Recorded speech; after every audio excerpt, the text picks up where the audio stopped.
This is your news bulletin from Power 102 Digital. It is Wednesday, the 13th of November, 2024. Good morning, Trinidad and Tobago. This is news to 6 a.m. on News Power Digital. The National Lotteries Control Board, NLCB, is defending its policies and amid mounting criticism from agents over new fiscal measures, which some say is driving them out of business. NLCB Chairman Eustace Nancis maintained that the new measures were critical to upholding the integrity of the board and operations and safeguarding government's revenue. In a statement, Nancis said most of the board's 1,200 licensed agents complied with the rules, but a small group of agents repeatedly failed to remit funds on time, leading to machine deactivations and pre-action protocol letters.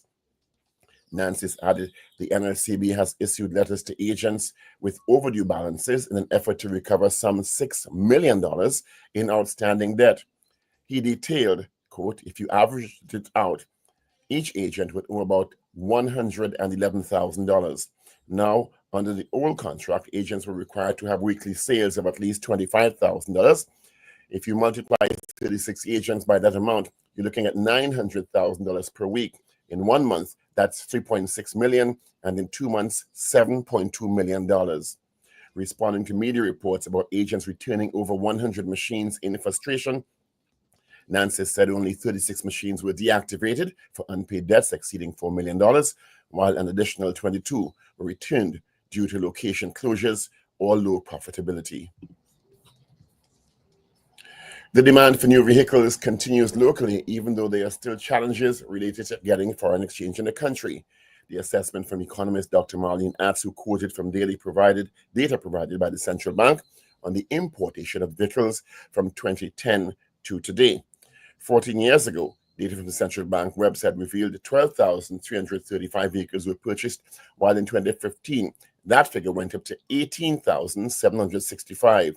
There was a drop in 2010 due to COVID-19 to 9,000, over 8,000 in 2022, which went back up to 11,000 in 2023. Dr. Ad said this information suggests that the demand for foreign goods remains amid Forex challenges at this time. Meantime, finding ways to generate needed Forex and consumption patterns are cited as critical factors in addressing the issues posed by Forex and U.S. currency in the country. Dr. Mad said the approach to solving the problem must be strategic, holistic, and requires sustained focus. Meanwhile, two of the country's most respected economists, former Minister of Finance Wendell and former central bank governor Yuri Barb, are calling for a return to the managed flotation of the TNT dollar, which was first introduced in April 1993. They argued that the managed flotation of the TNT dollar worked reasonably well for several decades, a period during which a remarkable industrial policy saw TNT become a gas-based economy with a world-class presence in markets for LNG, ammonia, methanol, and melamine. Today at 10:30 a.m., the Public Accounts Committee will discuss the report of the Auditor General and the public accounts of Trinidad and Tobago for the financial year 2023, including the special report of the Auditor General and the public accounts for the financial year 2023. Earlier this month, the London-based Privy Council dismissed an appeal by Finance Minister Colin Imber and the Cabinet against the judicial permission given to Auditor General Jaiwanti Ramdas to pursue her lawsuit challenging a state audit probe of circumstances surrounding the auditing of the 2023 public accounts and its submission to Parliament. The dispute between the Auditor General and Finance Minister started in April after the ministry sought to deliver amended public accounts to explain and rectify an error which government's revenue was understated to the original sum of $3.4 billion and subsequently amended to $2.6 billion. Business owners in Woodbrook are implementing various new precautionary measures in response to rising crime, which has made them both and their staff feel increasingly unsafe. Pappy's, home of Brian's Fried Chicken, a popular fast food restaurant in Woodbrook, recently announced a change in its operating hours, citing increased crime in the country as the reason. The management of the establishment, Rushinder Singh, said this particular precaution had significantly helped everyone's comfort level. He added, based on what happened recently at Trotter's restaurant and businesses nearby, they are trying their best to be cautious as possible.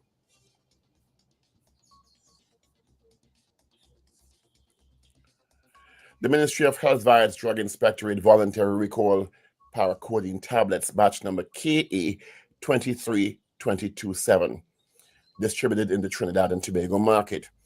The recall issued by Cipla Limited, manufacturer of the product, is as a result of an observed out-of-specification result for the codeine content found during stability testing conducted for the 12-month interval under standard conditions. Testing results conducted by Cipla Limited showed the codeine level slightly below the specification limit. The ministry has been liaising directly with the local distributor, who in turn have been in contact with the retail sector to ensure that affected batches are removed from circulation and those in circulation are recalled. The Ministry of Health will continue to monitor the situation and advise the population as necessary. Finally, oil company Shell has won a landmark case in the Dutch courts, overturning an earlier ruling requiring it to cut its carbon emissions by 45%. The Hague Court of Appeal said it would not establish Shell as a social standard of care to reduce its emission by 45% or any other amount, even though it agreed the company had an obligation to citizens to limit emissions. 3 years ago, a court in The Hague backed a case by Friends of the Earth and 17,000 Dutch citizens, requiring Shell to reduce its CO2 emissions significantly in line with the Paris Climate Accord. And that is news to 6 a.m. right here on News Power Digital. We'll have major news coming your way at 7 a.m. Good morning.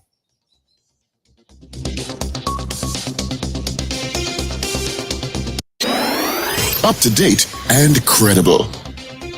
Power 102 Digital.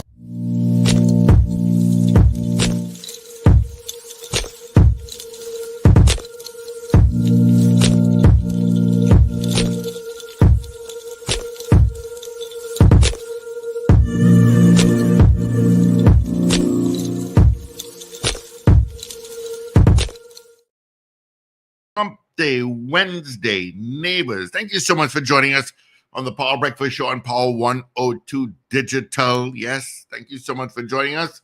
It is 8 minutes after the hour of 6 o'clock on this, the 13th day of November. 23 degrees at Payarco International Airport, 24 at Crown Point in Tobago, a beautiful sister isle of Tobago. And Meadows has not updated their weather yet. Traffic-wise, nothing really to tell you about, just Freeport to Sugargorness. You've got some traffic there. All right. Of course, on the show this morning, full casting. He does it from Dr. Paul Richards. We'll hear from Wendell Stephen, Richard Ragoobarsingh. We got Ruben and Shane in the mix. Of course, my name is Steve Khan. Good morning to you, Pablo. Good morning, Steve, and good morning, Wendell, wherever you are. I'm here. I'm having an early coffee. Good morning. Good morning, Paul. Good morning, Steve. Morning, Richard. Morning, Trinidad and Tobago. And good morning, listeners and viewers all over the globe. Mm-hmm. It's Wednesday already, yes?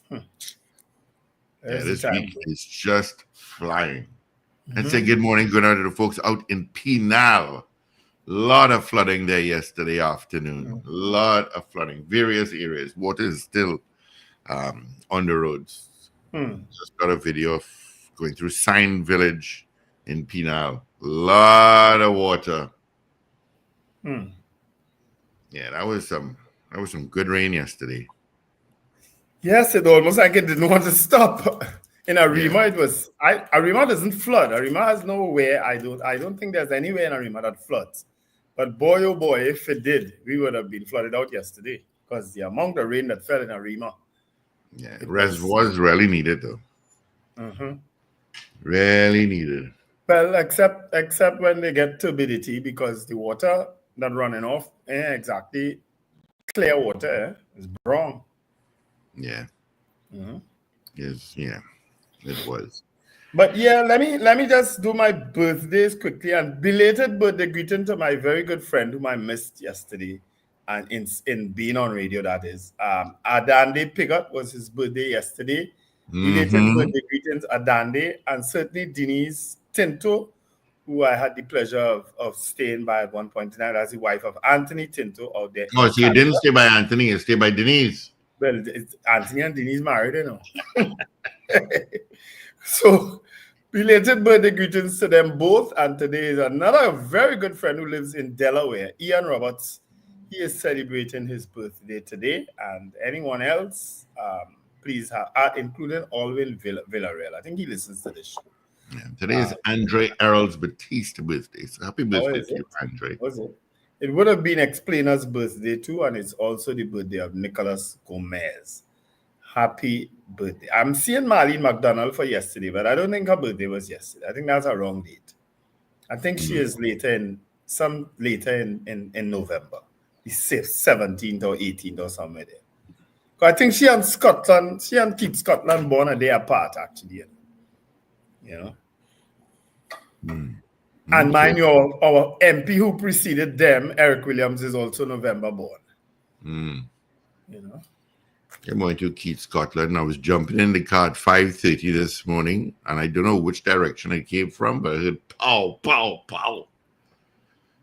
I said, oh boy, these fellas don't sleep at all. No, they don't. And as you're talking, don't sleep. You know, I saw a news item last night, and I'm looking at the news item, and I'm saying, what sense is this news item making? Because the news item was about people who decided to close up early because of the crime situation. And I'm watching at it, and I'm waiting to hear that if they were in fact a victim of crime. And I didn't hear that. And I'm saying, but why are you on national TV then advertising your new opening and closing hours? Why are you doing that? You know, do it, but you don't have to come out there and open and do that. I mean, it didn't make sense to me. I posted about it. A couple of people who like to troll my page asked if I want them to get robbed. I said, come make it make sense. That you advertise closing time. Good morning, Richard. Good morning, guys, and good morning to our listeners and viewers. Morning, Which business was that one? That was some business on Harpy Avenue? Puppies, they're just off the avenue. And I go there, you know. I go and buy puppies. I like puppies. They were on the national news last night talking about them closing up earlier because of crime. And I'm saying, Are they one of these side streets heading close to Rice Road? yeah, they are not close. They're closer to the avenue. They're just off the avenue on O'Connor Street. Which one is O'Connor Street? That's by Hog. Yeah, O'Connor Street is the one that comes up from Rice Road. The one that you take coming all the way up with this Woodbrook facility and coming all the way up. Okay, that's okay. That's O'Connor. Well, that's where Pappy's is. Yeah, I like the chicken. I stuff them, and they actually give you a healthy portion of fries compared to other. Well, I've never gone by them. Yeah, but not a healthy portion of chicken. No, I like the chicken because it's nice and spicy too. You know. Oh, I've never gone to that business. You'll enjoy it. Yeah. I don't know why it would be advertising. And why not? Because it's a business place in Woodbrook. Trotters had been robbed, and several other businesses had been robbed. Crime is an issue affecting business, so it's a news story. Well, yeah, okay. And I'm saying I was waiting to hear the part about them suffering the fate of trotters. They don't have to be robbed. Well, for the story to be surrounding that the impact of crime on their fellow business operators in the area has forced them to curtail their operating hours. Well, it's to be a news story. Well, it's also wonderful advertising too. Yes, I thought that's probably what it was. A relevant news story because businesses in the area are being significantly affected by crime. So it's a news story. Because now I know to go and try this spicy chicken. Now I know to go and try this spicy chicken. We could differ on that. Good for them. Well, they have another branch in Arango, is there? I think Richard is right. It may have been a form of advertising. Yeah, it's saying look, it wasn't earlier, and it was picked up. Yeah, because they probably didn't pay for an advertisement. They probably just put it on maybe their social media pages, and some media house say, "All the closing earlier, why?" And they say, "Well, because the crime." Say, "Can we do a story?" And they say, "Of course." If you're a business owner, you would say, "No, I don't want no story on national news." Come on. But I like puppies. I could have talked about puppies. Puppies did not do that. Look, you did a whole news story about Kizia Jackson in your place last week. Me? Me, I sent it to you all. I didn't post that anywhere else. No? That's a news story. That is news. Is it the news outlet? Kizel Jackson came by Rumbox to Thank purchase you. tickets. Well, there, and look, watch. And I sent it for you all. But the key word inside of there was Rumbox. You missed that? The key word inside of there was, anyway, well, don't say that. Yeah, you shouldn't. Don't say that. I shouldn't say that. I would edit the wrong box. That's what I would say. Anyway, good morning to you all. When I was out, I realized that I forgot. I'm sure you all spoke about it. The fact that Trotters was robbed, which is a well-known, popular establishment is that Marval Road? Yeah. I did talk to Peter George about it. So after 28 years is his first time. They came at about 10:30 in the evening and they robbed the establishment and some patrons who took their phones and stuff, and they called the police as well as the amalgamated security. A police car was on Marval Road itself, and they came and they decided, well, the guys ran up towards the savannah, and one of the guys was walking on that side street there by QRC, and they stopped him and they took him in, they brought him in to Trotters, they went through the cameras, and they asked him to, they want to see under his shirt, turn over his shirt, and realize with the same shirt. So they arrested him and they took him into CID. But yeah, Trotters is not. What's that? I didn't realize. Well, they caught the perpetrators for the Trotters robbery. They caught one. Oh, okay. They caught there one. were 7 guys. I think it was reported that there were 7 guys who went into rob. It's 4 guys. 4? Okay. Yeah. There's a video I received yesterday. I didn't want to show it because I didn't have all the details, but it clearly shows a young person seemingly in the process of robbing a drinking supermarket in Aruca. And his face is so clearly on camera. I don't know how. Is that the one I sent for you? No, you didn't send drinking supermarket? But that's what the caption says. And he seems to have pulled out a gun from his waist. Oh, that. Yeah, I saw that. He looked like he looked like a spranger. That is how I But described it. it looked odd.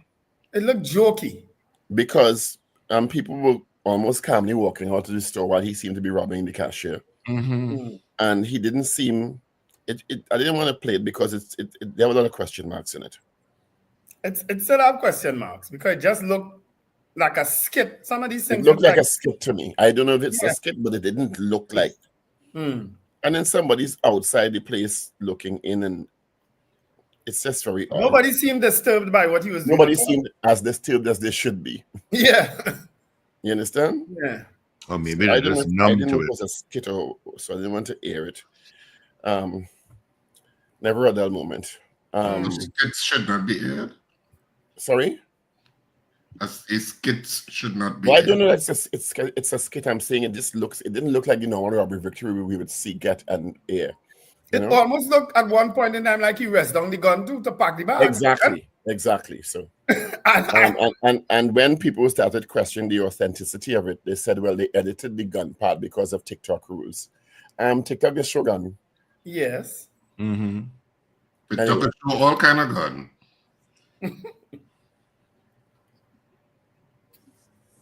Show it. People might find it funny.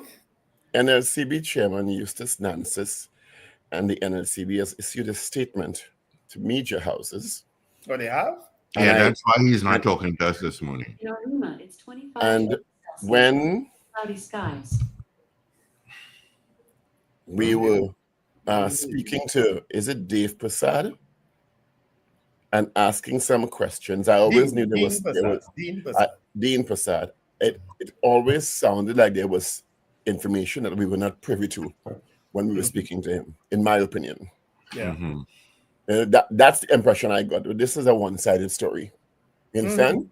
That's what I got. That's why I kept asking. We need to talk to or get a statement from NLCB. Turns out he doesn't want to talk to us.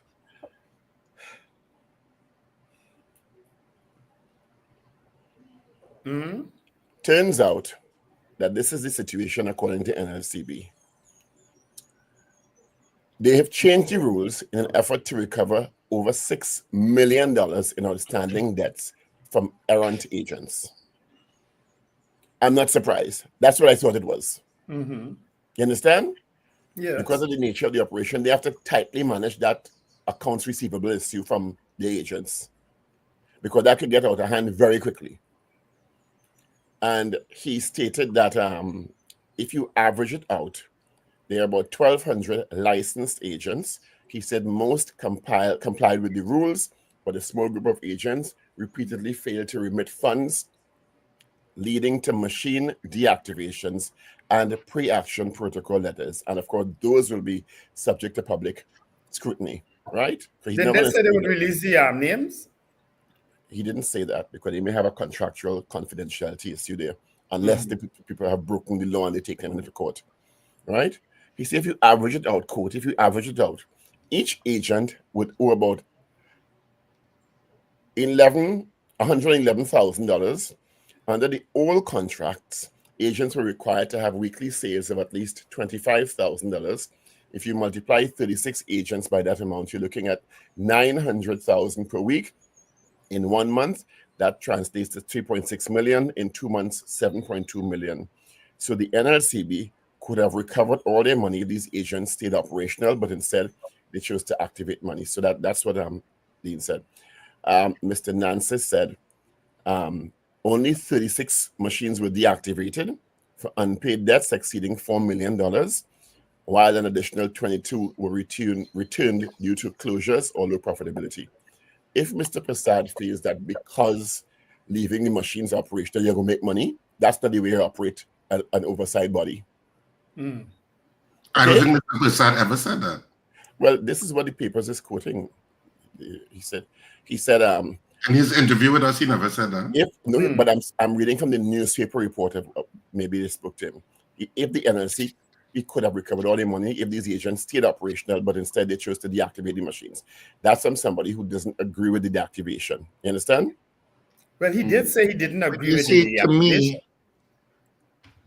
that's odd, because the minute that you do not pay your weekly fees, you are charged interest. And they're very stringent on how they do business and how to get their money and how to deactivate a machine. But clearly they haven't been stringent enough. Well, if you have a contract, I was deactivated for $1. If you have a contract that says you have to remit the money in X amount of time, and you don't, you're subject to deactivation. But Dean Prasad indicated that you had to do that by Monday at 2 p.m. and they did not want to see proof of deposits anymore. They wanted you to deposit the money, and you had to deposit it on Sunday or Monday morning via night bags, or Sunday before noon. Monday before 2. Monday before 2. Monday before 2, and they're saying that it doesn't hit the account because it's processed by the bank several days. So he's saying that some deactivations happen as a result of that. And I have no doubt that happened. So two things can be true at the same time. I don't think Dean Prasad didn't deny that they are errant operators. No, he didn't. He said they were. He said he was sure they were. There are errant operators. What we didn't hear from NLCB is the fact that letter was in fact authentic, and that we have a problem and we have to fix it. The NLCB has some management. Not only that, Wendell, that the letter only went to some operators. Yes, that too we couldn't understand. And it only went by hard copy. Apparently, only went by hard copy. Did they explain that No, that wasn't covered in the missive in the newspapers. For some reason, Express website is down this morning, so I didn't get multiple sources. That was, I think, one of the other newspapers that reported that. I think it's the Newsday and the Guardian. Anyway, they have a lot to sort out, but I understand from both perspectives. But you can't be defending errant operators. Who defending them? I'm saying anyone. Oh no, I didn't gather that at all. I gathered that to some extent. Mm-hmm. Yeah, I didn't get that from Dean. I didn't get that impression. Well, when someone says 2 months of non-payment results in $7.2 million. So NLCB could have received all their money if these agents stayed operational, but instead they chose to deactivate the machines. It's some sort of defense to errant people to work it out a different way. Well, yes, I hear you. I hear you on that, because you can't continue to encourage a wrong when No, you can't, clearly, especially under those circumstances. yeah, with money. You can't continue But to that's what I'm encourage. saying. There's some sort of defense being proffered to some errant operators, or give them a little leniency and make them, when you don't know what they're doing with the money. Yeah. And that doesn't seem like, well, it's Sunday for Monday and it can show up in the account. That seems like some level of protracted non-remittance of the money. Yeah, but NLCB, if according to what is in that missive from NLCB is accurate, then they too have to be examined how they're going about their business. Absolutely. Because night deposits never show up in your account the following day. They never show. That's one. Two, you cannot assume, and they address the issue of non-payment is akin to larceny, or non-receipt of the money is akin to larceny. Did they address that? Which was in the letter. They have to address, but they need to address these things. Well, the media houses that spoke to him clearly didn't ask him all those questions. Come on. So then, that we need to interview Mr. Nancis. I've because tried. We interviewed Dean Passad. We need to interview Mr. Nancis. I've tried. From the NLCB. And then we need to ask them those pointed questions. Even yesterday, I spoke to him. Because NLCB, let's face it, is one of our premier financial contributors. Okay? Everywhere you go, you see NLCB. They sponsor a lot of things too, and they do a lot of work. So because they're bringing in a lot of money. Now, me and gambling, I could have a view, but I don't have that view because it's a money-making thing for the state, no problem. Right? People want to spend the money there, that's their business. So NLCB just needs to be more proactive in how they communicate their issues. You understand? Because banks don't hesitate to sometimes put up delinquent things because it's end up by credit checks. Or what's the other one? AB Knowles. That's why I said two things can be true at the same time. And given the fact that I'm sure they're errant operators, like in any sector, they will be errant people. But NLCB is clearly having some issues because very recently, a senior official was sentenced to suspension for some activities under investigation. Activities under investigation. Let me put it that way. Some activities under investigation. Okay. That is not the first time that has happened in NLCB. And that's my point. NLCB clearly also has questions to answer. NLCB has a history of sending people on administrative leave. Yep. Yeah. So, and we also know of other controversial issues with NLCB. Plenty. That's why they are the ones who need to manage how they deal with the public. As with any other agency like that of the state, things will go wrong from time to time. They are not without sin. Yeah. Okay. Yeah. Two former and respected economists, one a former finance minister, in the persons of Wendell Motley, former finance minister, and former central bank governor Uric Bob, are calling for a return of the managed flotation of the TNT dollar, which was first introduced in April of 1993. But the term managed flotation now, Richard? When I read it, I said, but I didn't even know that changed. Isn't keeping it within a particular parameter by injecting money? It's managed by the central bank, isn't it? It's managed by the central bank. So I don't know why they're calling for a return to the managed flotation. Well, clearly something changed because Wendell Motley and Uric Bob, especially Dr. Bob, ain't sticking in neck out there to say that just so. And they see that joint statement. Yeah, he not doing that just so. The amount of times I try to get that man to agree to an interview, he not coming out just so. No. Dr. Bob maybe our interpretation of marriage and their interpretation of marriage is different. And they know what they are talking about because obviously they have the expertise. But they said it changed. Well, based on what this article is saying, the managed float that they are talking about that was implemented in 1993, I think I read, Right? Let me see if I can find the article. It said it was in 1993 that the managed float started under, that would have been under Patrick Manning, because he was prime minister from 91 to 95. Wendell Motley was finance minister during that term too, if I'm not mistaken. That it stopped, he said. Let me just read this Wendell paragraph, Motley right? under the NAR? No, that was Patrick Wendell Motley Manning. was in the PNM? Yeah. Wendell Motley was NAR, you say? Boy, you have some respect. Question mark. Did you hear the intonation? I couldn't remember. Wendell Motley was member of parliament for St. Anne's East for the People's National Movement, sir. Thank you for being the PNM historian. I appreciate it. Yeah, I hear NAR man say though. Anyway, they argued that the managed flotation of the TT dollar worked reasonably well for over 2 decades, a period during which a remarkable industrial policy saw TNT become a gas-based economy. So they are surmising that this thing ended, well, 93, 2003 to 2013. They are suggesting that this thing ended in 2013, you know. That's the inference from this article. That it was managed for 2 decades when implemented in 1993, right? And if I have to read between the lines, the suggestion is that this thing changed in 2013. You figure that out. Go back, all your historians. No, I don't know how this is connected to what Maria Dukaran was saying, which I brought up yesterday with. You keep calling her Maria Dukaran. It's Mala. Maria, sorry. What is You keep renaming the poor woman. What's her first name? It's Mala. Mala Dukaran? Yes.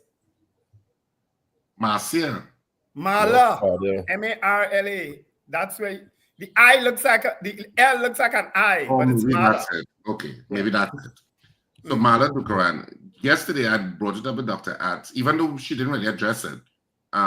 With the issue of the auctioning of foreign exchange, which was stopped, according to the article yesterday, was stopped under the People's Partnership and under the tenure of Jawala Rambaran as the then central bank governor. And Mala Dukaran was saying that they should go back to that. 2013? They should go back to, right, that they should go back to that system. Yeah. Now, I don't know, Wendell, what connection that system has to that managed float that you're talking about, or if it's two completely different systems. It might very well be one and the same. Yeah, I don't know. But she certainly made that recommendation in one of the articles yesterday. So I mean, I brought it up in the conversation with Dr. Atz yesterday, but we didn't really zone in on that whole issue of auctioning and whether that was a remedy as suggested by Mr. Dukaran. I'm sure people can pull up articles. There were several articles written during that time, you know, when that system changed, you know, and several people who spoke out against it, you know. You understand? Several people who spoke out against it back then. So these dates, and I don't know why people are not afraid to just call it as it is, you know. To me, Dr. Ragoobarsingh and Wendell Motley should have said, yes, this is when it changed. The managed flow that we had for 2 decades changed this day under this government, under that central bank governor. Say it. Don't be afraid. Say it. And that's where all hell broke loose with this Forex. And we can't fix it yet. We can't get it right yet. So all the people who like to praise Minister but he can't fix it either.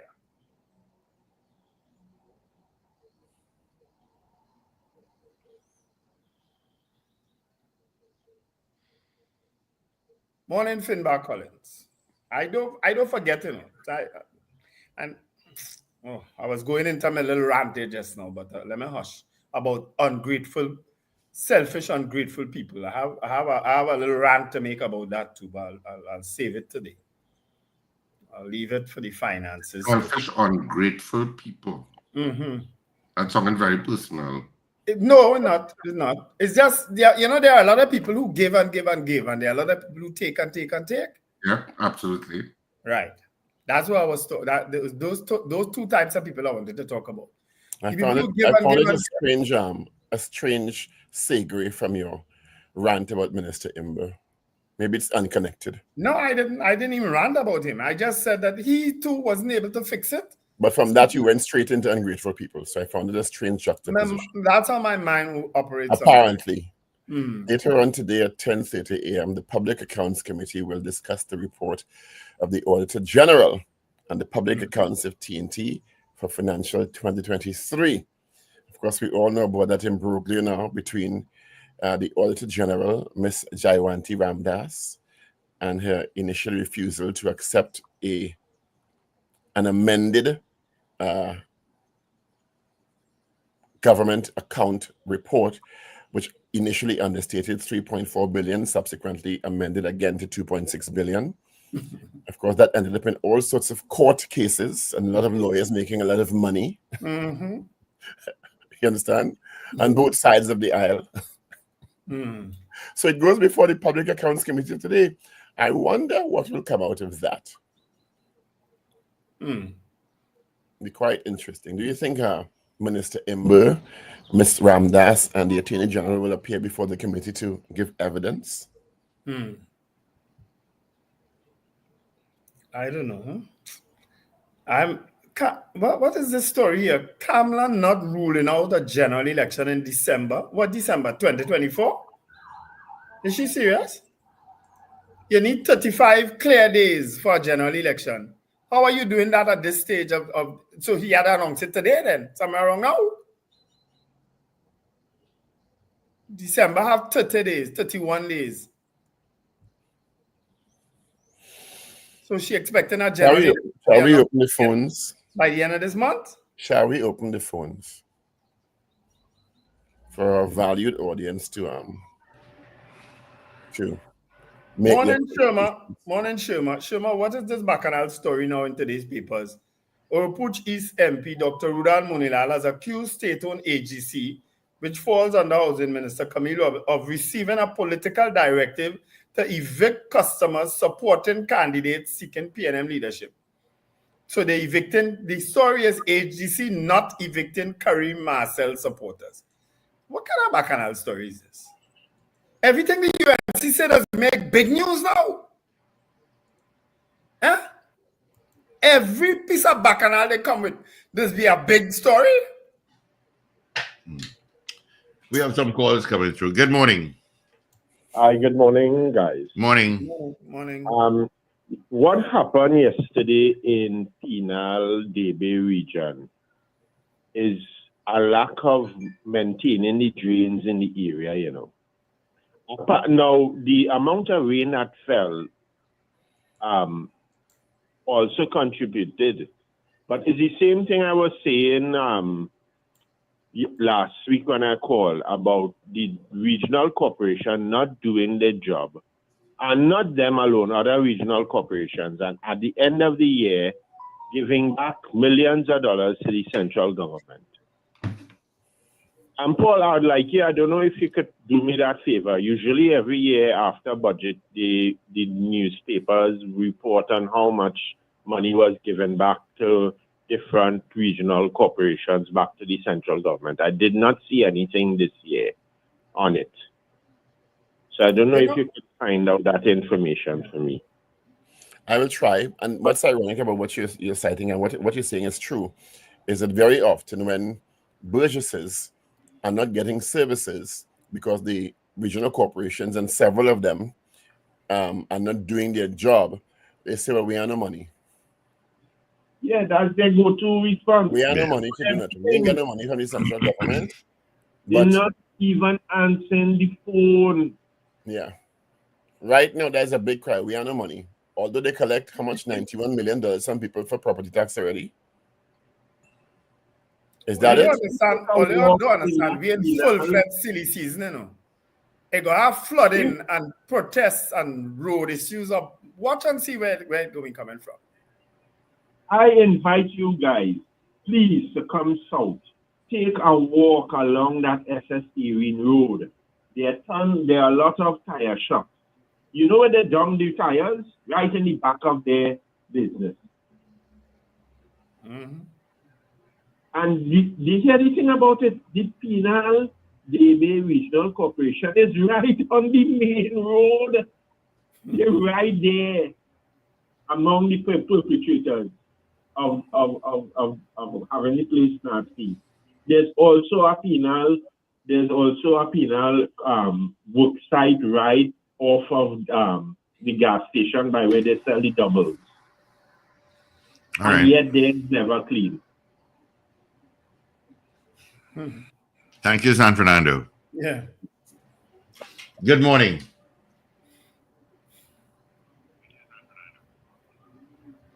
Hello. Good morning. Good morning, gentlemen. Hi. Buenos dias. Steve, Wendell, Richard, and mi amor. Buenos dias. ¿Cómo estás? Oh, Wendell doesn't want people to call out names, but you know, it's so many already that he doesn't want to know how many there are. I can't call names. Four you consider so many? Yes. All right. You're only accustomed to two. I want to go back to the foreign exchange story. You see, I noticed that some time ago, there are a lot of US, I feel, is not hitting the banks. And as a result, I feel it can't reach the where it's supposed to reach and then return to the public. Because when you give so many different people leave to handle money as if it's banks, like private enterprises, and then you have those cambios or cambios, or what you call them, I think it's cambios they call them. I see. Right. How when the people come off the plane all inside before they reach immigration and customs, you could change up your money. How is that going to hit the bank? Because right outside the bank you have a first citizens. If you go to get money there, you could only get a certain amount, whether it's 100 or 200, and you have a place nearby could sell you it for more. I try to understand these things because there are different places that dealing in foreign currency. You know, that I'm wondering how the banks must be balling, because there's not the only place people going to change money. So somebody needs to explain that to me, and why all these different places were given license to handle that. And I feel that is one of the main reasons for that shortfall. That money, the money not reaching the central bank. So that is my take on it. Yeah. So, because I asked the other day, out of curiosity, I went into the Western Union and I asked, I said, can we buy US from you here? She said, yes. I said, is there a limit? They said, no. They say, how much ever we have, it depends on how much ever we have, you could buy. And we're selling it at $7.89 a dollar. $7.89. This is what I'm telling you. So these places are making the real money. Yes. Exchange rate. So somewhere along the line, the government has to ease up and close, but withdraw with those licenses, whoever gave them it. I think that horse bolt long time. Too long.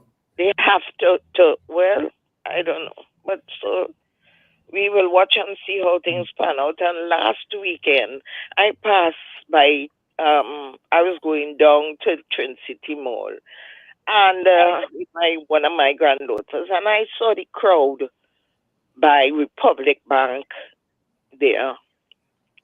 And I asked, I said, wait, what all this crowd is? So my granddaughter reading the sign, she says electric cars on display. I said, what? And that amount of people and cars? And somebody is telling me none less than 235,000. Now, what the hell is really going on in this country? That is where I find that a stop should be put to certain things. Why you want to bring cars at that price in this country? Paul, did you say that just yesterday? As I concerned, I've been saying this for 2 years now. I've been saying this for 2 years now. They need to find a way to, at some level, for some period of time, reduce the number of cars being imported, because car sales Yes, is a new huge cars drawdown and on new cars Forex. imported.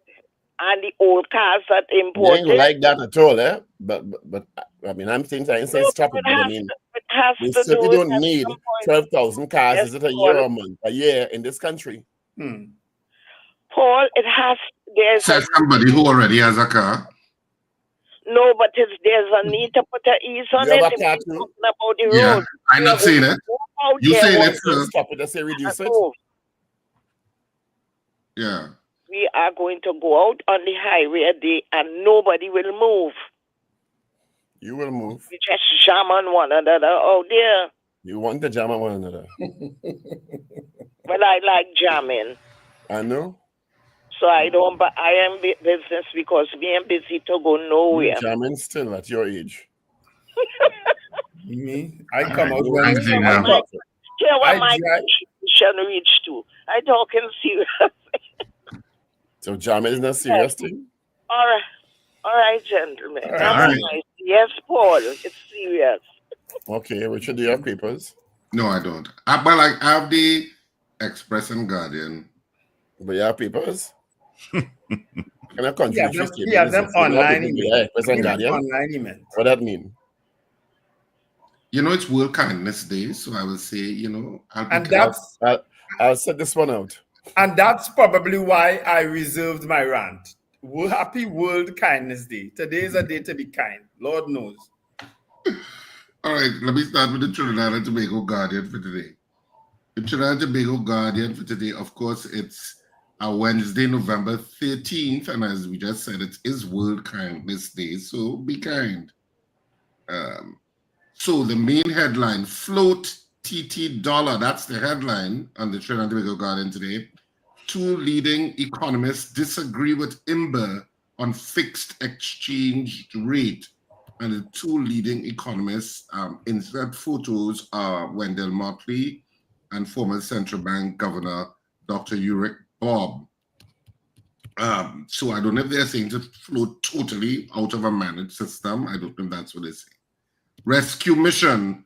School children and residents had to be transported through flood waters on the back of a Penal David Corporation truck along Penal Rock Road following heavy rains in the area yesterday. That's the main picture. And that's it for the main stories in terms of the front page of the Trinidad and Tobago Guardian for today. And if I get to the back page, and I will see what the sports pages says. Sammy inspires confidence, and that's the main sports story at the back of the Trinidad and Tobago Guardian today. And that's it for the Guardian, at least in terms of the front and the back page. Let me get to the Trinidad and Tobago Express. Richard, let me interrupt you just to do a birthday before I forget. Martin Roach celebrated his birthday. He's celebrating his birthday today, actually. So those greetings are coming from Charmaine from New York, aka CJ, all right? Martin Roach. Happy birthday, Martin. Go ahead, Richard. Sorry. All right, the front page of the Daily Express today. NLCB buses mark. That is the headline that the Daily Express went with. NLCB buses mark. Where's the market boss? $6 million debt. Board sends legal letters to 30 lotto agents. Police officer charged for misbehavior in public office. That's sub-headline. And the Public Accounts Committee meets today on Auditor General report. And that's it for the front page of the Trinidad and Tobago Guardian. Sorry, Daily Express. And on the back page, of course, it's strapped by floods. You know, the news story wraps around the Express. Now, they don't give you a sports page. You have to go into the newspaper to get the sports pages. Mm-hmm. And that's... okay. West Indies bring back Alzari. Injured Russell and Shamar Joseph out for rest of T20I series. That's the main sports story. And Sammy, West Indies have manpower to win series. Red Force versus Scorpions Super 50 clash watched out. and Signal Hills Speyside set up Tobago Intercall final, if you're following Intercall. Well, I don't have the Newsday, but that's it for the Guardian and the Express. Let's move to the Newsday. Woodbrook businesses take safety measures, crime curfew. Men escape death from falling tree in Kirep. Flooding affects Wassa's eastern installations. Heavy showers after weeks of intense heat. South Trinidad flash floods. Imber, multilateral convention signing good for Trinidad Tobago. Residents on Jaden's death. It is hard for police to arrest anyone. Duke wants Tobago self-determination he back. DCP Benjamin, most police officers sign in guns outside law courts. And Trade Minister says no to automotive dealers' plea for grace period on import license expirations. So those are trending stories in your 3 dailies this morning online, the Guardian Express and the Newsday. Richard, quick question.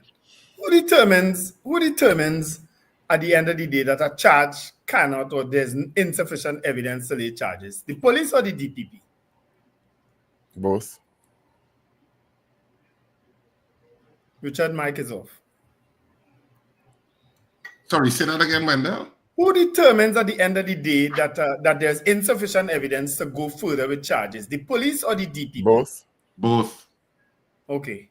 Both. So the police can do it without going to the DPP.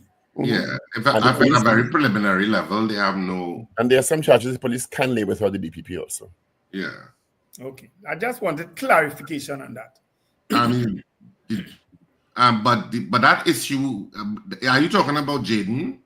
Well, I'm talking about in general, but that particular issue where a statement was issued by the police, by Mr. Maisa, saying that there's insufficient evidence to prove that bullying was part of that story last night was that they said St. Stephen's College was not, this is my interpretation, it wasn't the exact words used, but St. Stephen's College was not cooperative. I saw that too. That they were basically saying that they couldn't get any information. There's no statement has come from the school as yet, even though they've asked repeatedly for statements from the school. Because they said the ministry has to give permission. They kept hiding behind that statement that the Ministry of Education has to give consent.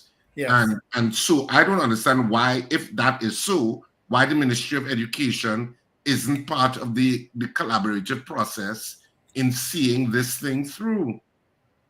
Now, mind you, I would feel really sad if you're on this 5 minutes to 7 o'clock, right? Yeah, what's the problem? You are doing a question this morning. Or you want to go Paul's question. Go ahead, Paul's poll. Let's go. Well, let's get the results of our poll from yesterday. Well, kindness there, but snarkiness abounds. Should officers of the TTPS be allowed to take their weapons into court? That was the poll yesterday. Results are in. 78%, 78 said yes. No. What are they going in court with your gun for? No. Chief Justice said no guns in his court. None. The hell. The suggested question this morning is regarding the number of cars being imported into TNT, given what Dr. Arts told us yesterday. And in light of the Forex issues. So the suggested question is, should government limit the number of cars being imported into TNT?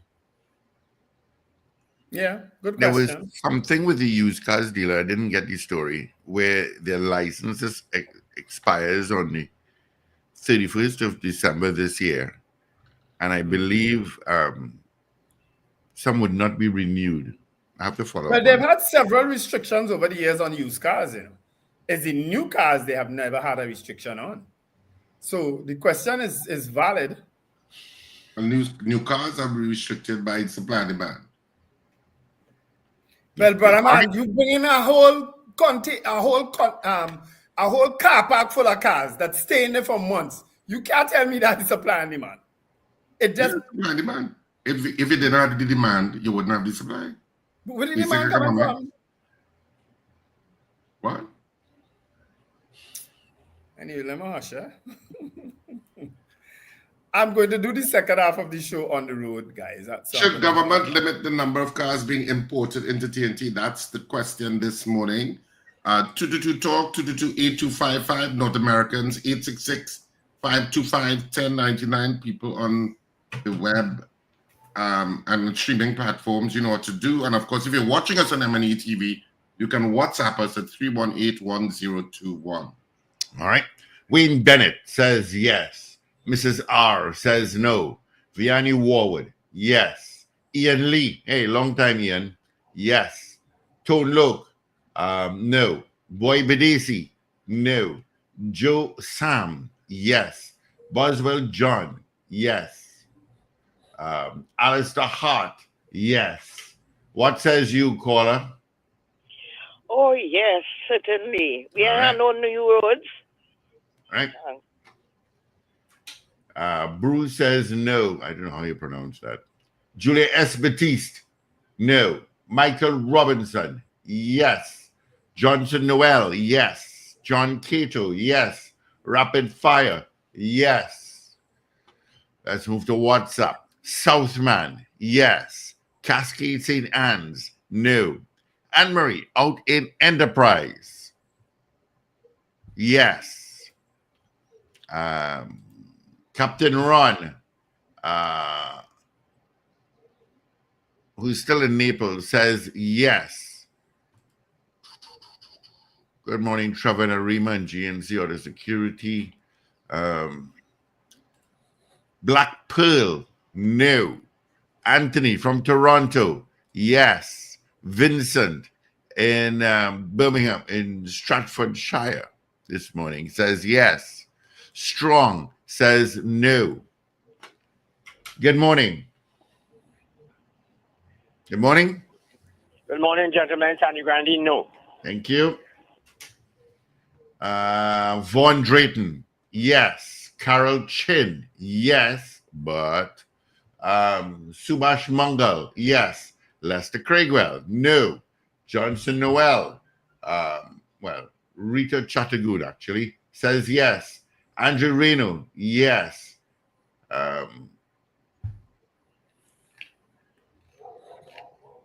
You're right. Okay. I got you, Carol. 222-8255. I have a couple of seconds again to vote before Evie walks in.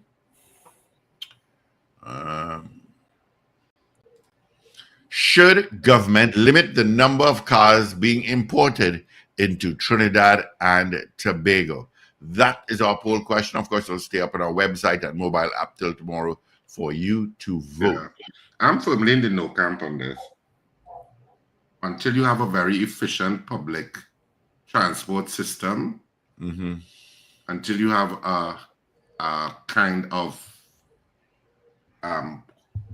hold on the increasing crime situation, I'm firmly in the no camp. Also from a climate change point of view, that a lot of vehicles need to change to electric or alternative than fossil fuels eventually. Dwayne Sylvester says yes. All right. Any more votes coming in before I head to news? No? Okay. All right. Well, let's get into our major news at this time. Of course, AV is in. This is your news bulletin from Power 102 Digital. Economists note the demand for foreign goods and Forex challenges. Public Accounts Committee to discuss the report of the Auditor General on the public accounts of TNT for the financial year 2023 today. Woodbrook residents implement safety measures in response to rising crime, and HDC refutes claims by an opposition MP of politically targeting tenants. Details in a moment.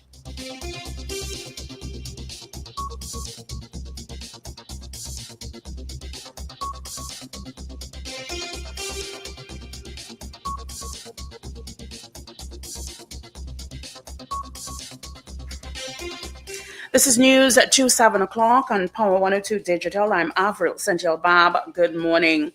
The demand for new vehicles continues locally, even though there are still challenges relating to getting foreign exchange. This assessment comes from economist Dr. Marlene Arts, who quoted from data provided by the central bank on the importation of vehicles since 2010. 14 years ago, the data from the central bank website revealed 12,335 vehicles were purchased, while in 2015, the figure went up to 18,765 new vehicles. However, there was a drop in 2020 as the figure came down to over 9,000, over 8,000 in 2022, and went to over 11,000 new vehicles in 2023. Dr. Ad said this information suggests the demand for foreign goods remains amid Forex challenges at this time.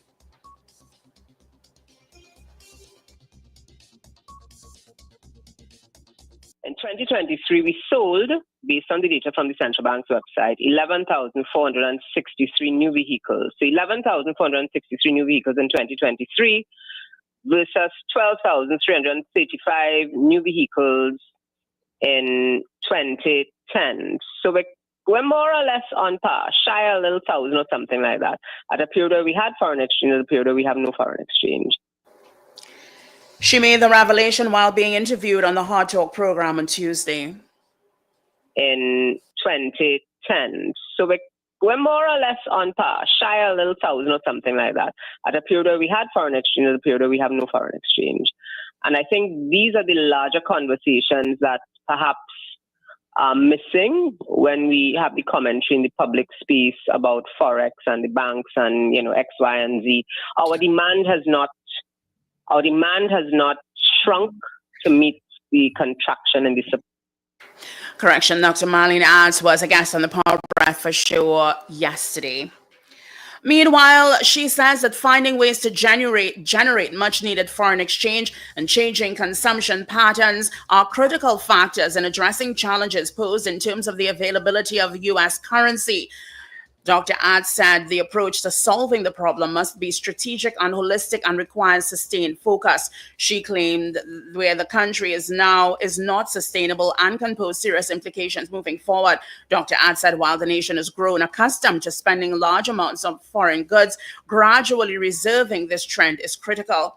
Meanwhile, two of TNT's most respected economists, former Minister of Finance Wendell and former Central Bank Governor Uric Bob, are calling for a return of the managed flotation of the TT dollar that was first introduced in April 1993. They argued that the managed flotation of the TT dollar worked reasonably well for over 2 decades, a period during which a remarkable industrial policy saw TNT become a gas-based economy with a world-class presence in the markets for LNG, ammonia, methanol, UAN, and melamine.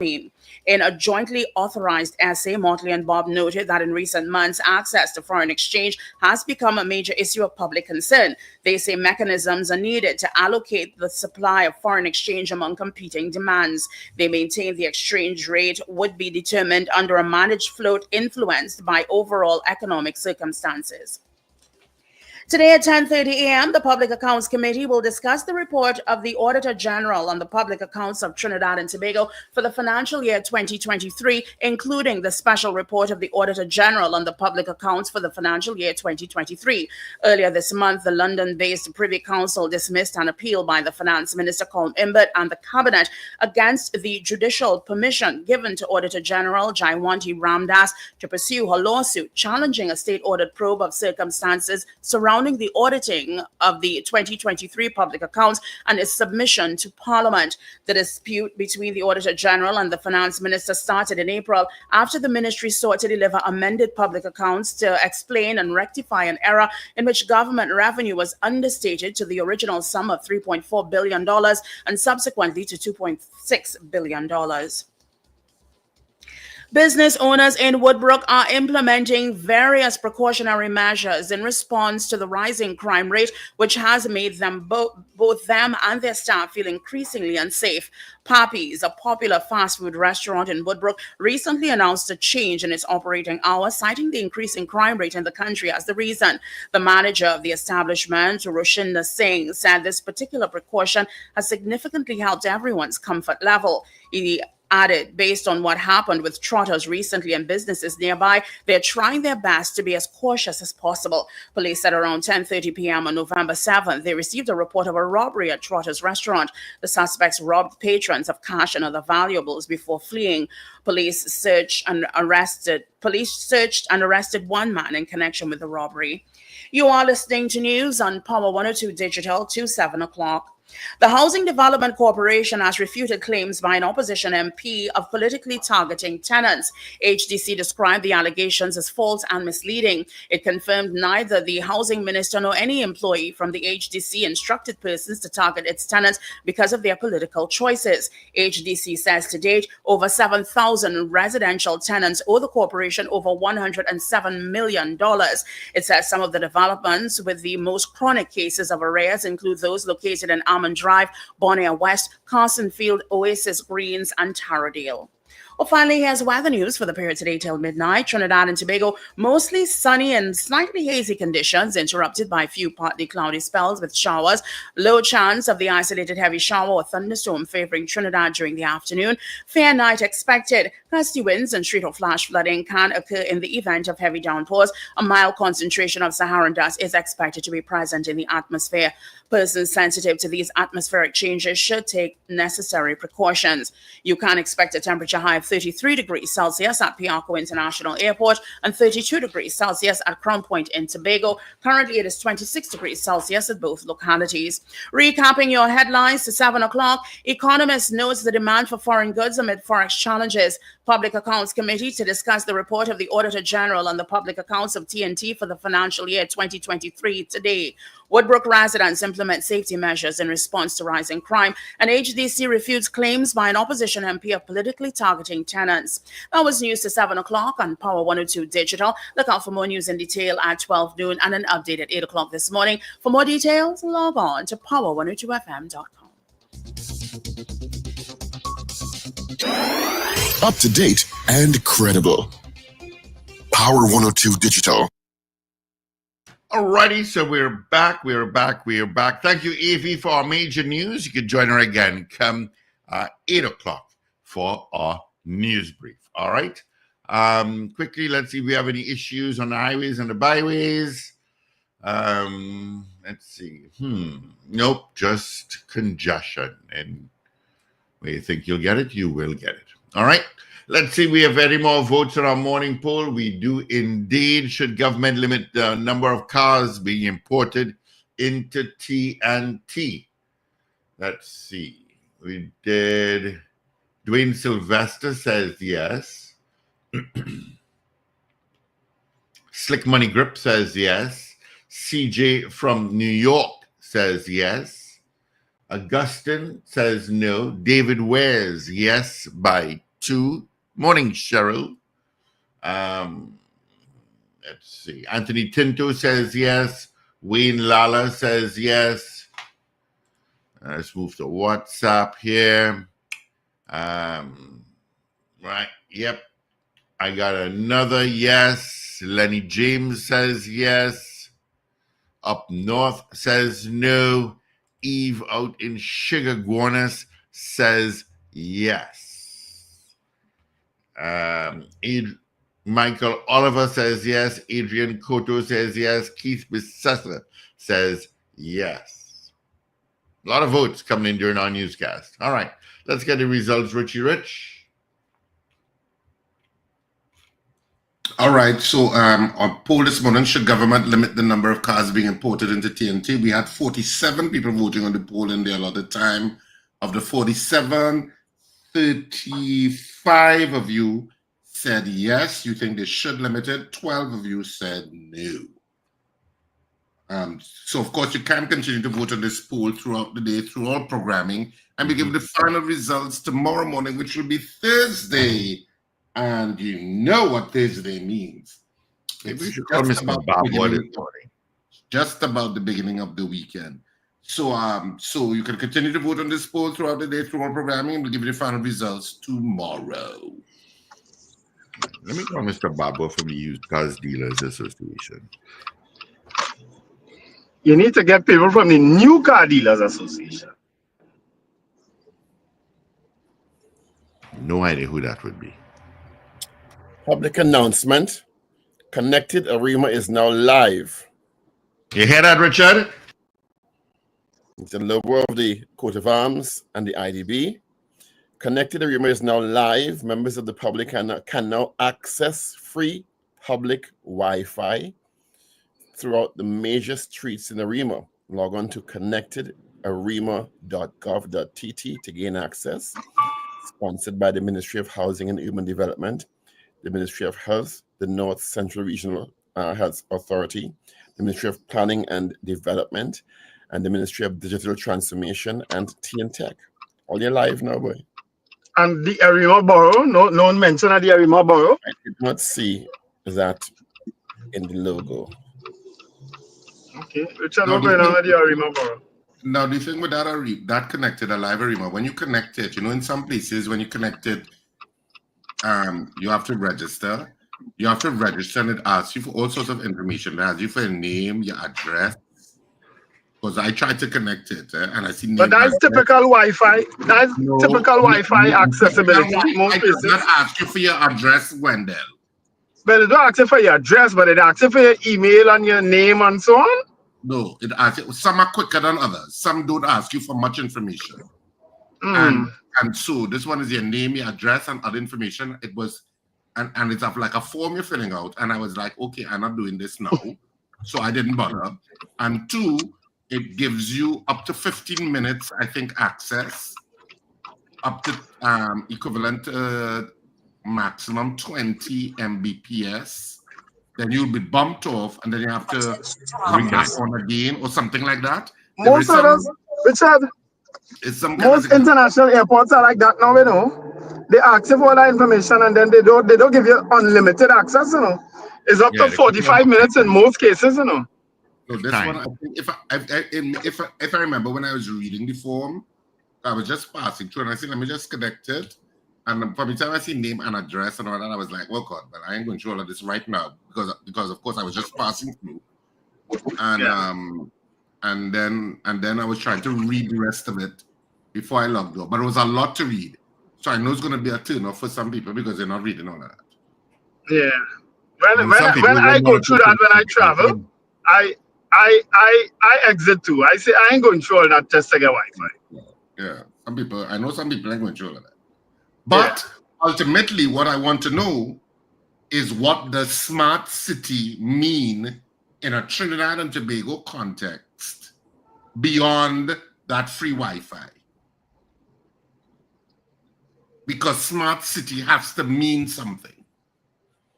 And I don't know what it means within a Trinidad and Tobago context yet, and nobody is articulating anything about it. In addition to which, where they had all the computer equipment, remember I tell you about the market and all of that, and they spent thousands of dollars, probably easily $100,000 because they had to reinforce it with concrete and burglar proofing and air conditioning and all of that. And I tell you, they had the toilet, and the toilets were too far away. They shut down the center, they move all the equipment out. So all of that money, well, I hope it's IDB money. IDB, thanks for wasting your money. They have to move it out and carry it somewhere else. So that place now is now empty. It's moved. They say they're working here, and it move out. You know, I get information on the ground in Arima, and I'm like, what?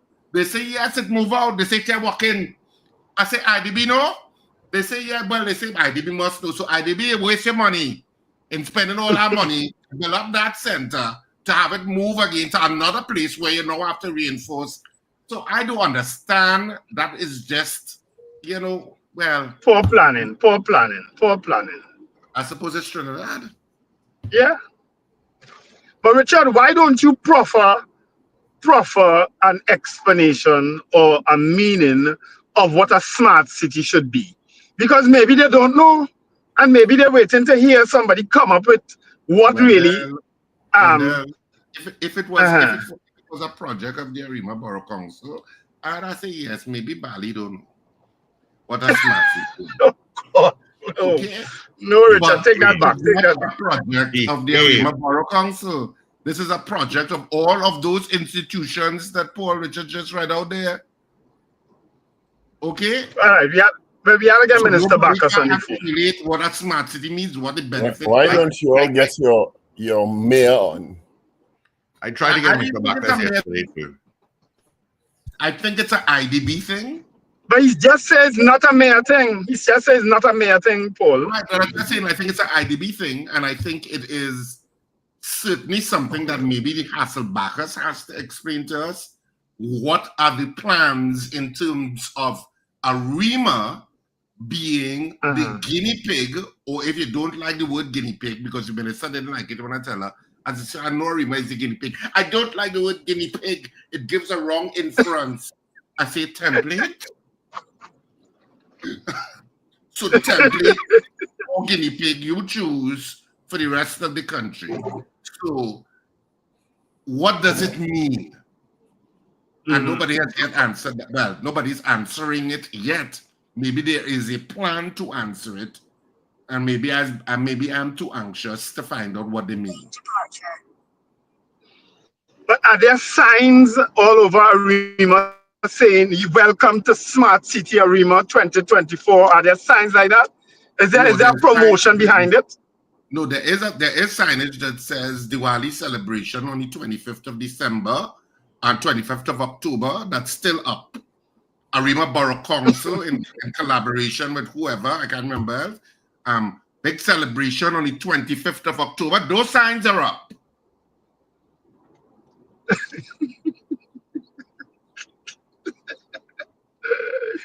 Call the ARIMA mayor now. Steve, call the ARIMA mayor.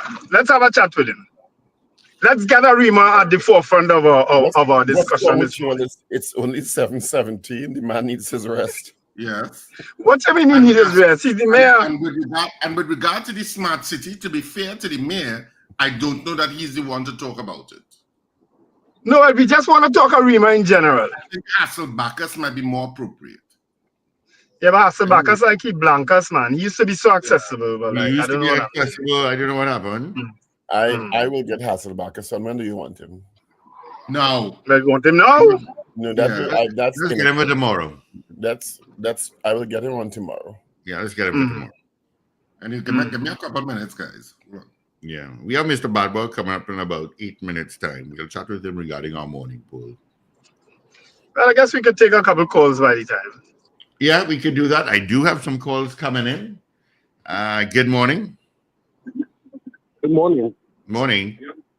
I listened to the contribution of one of your female caller just now and yesterday, and I found something concerning. Richard picked it up, but I don't know if it alluded him. She said, the cars are $230,000, and why are cars so expensive in this country? Ma'am, when last you checked the price of any vehicle in Trinidad and Tobago? And for an e-vehicle, that is a cheap vehicle. Because the price of normal vehicles now is $200,000. Any car now is $200,000 plus. So I don't know why it's so shocking to you that a vehicle is an e-vehicle, which is generally a more expensive one, is $230,000. And you suggested something yesterday. I don't know if it's you, but a female caller suggested something yesterday that was shocking. Where you said, when the police go into court, they could be ambushed and they don't have a firearm. If somebody intends to ambush anybody, there is nothing much you can do about it, whether they have a firearm or not. That is the meaning of the word ambush. Yep. Unless you miss your initial shot and you have a fighting chance, normally, hence the prison officer that was with his child, hence the prison officer that was washing the car, and hence they have so many cases of officers who were armed with the FUL and get, hence the operative word, ambush. Right?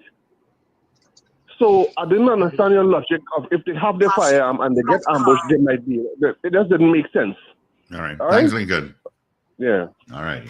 Good morning. Good morning. One more time. Good morning. Moving on. Good morning, caller. Hello. Good morning. Morning. Guys. Morning. Morning. First, I want to commend the police officers in Tobago for that job well done, where they captured the guy who robbed the Caribbean jewelers months ago. Well, I think Ian Allen assisted, based on what he said on his program. I don't know how true. He seemed to be watching FBI files and CSI, because is the man's footwear, he said he looked at from in the robbery, and then when the guy's brother died, he saw him, he was in the funeral. So boy, I don't know how the police didn't do that. But hats off to y'all for capturing that guy. And imagine he from quite Sanssouci. Oh my God, Jesus, what is this? And I want to say, the Diego Martin Borough, like the waiting, we were lucky yesterday, y'all, that Diego did not flood that river behind me, because Lord have mercy, when I saw the flooding went on down Central, I said, but Lord, we were lucky up to now. There's still flooding in Pinal. What you saying? There's still flooding going on in Pinal. I mean, we were lucky, Lord Jesus, thank you, because the trees still in the river, and up after the conversation with our counselor, nothing happened. Counter Tony Lee, nothing. I don't understand what the Ministry of Works Drainage Department do when they go out to work, when they clock the card. What? That all you can't come and cut some trees in a river? My goodness, this thing is ridiculous. No wonder why everybody just wants the government work. All you have a blessed day. Bye. Good morning. Good morning. Stephen. Mm-hmm. Yeah. Gentlemen, morning again. I just want to tell that guy named Sis. I was talking specifically about the cars in the Trinity car park. So I am saying that if you want to advertise cars on the cheapest is that, you don't have anything for one something or so that you could bring. And I am saying that is where I was just trying to emphasize, that is where the foreign exchange going. I mean, you will have luxury cars, and I know the prices, so don't feel that I'm dumb Lincoln and you alone bright. You understand? I know the prices of cars. So if you feel you alone knows it all, you don't. I was talking about the cars that I saw in Trinity, and there's no need for the cars starting at that price to flood here. And I also mean old cars too, that used cars bring in. I'm just saying, clamp down on the amount of cars coming into Trinidad and Tobago. We have no roads. Thank you. Full-fledged war on the breakfast show today, boy. Yeah, boy. War. Good morning. Your call back just now. Good morning, gentlemen. I was blaming the judiciary for the bandits being out.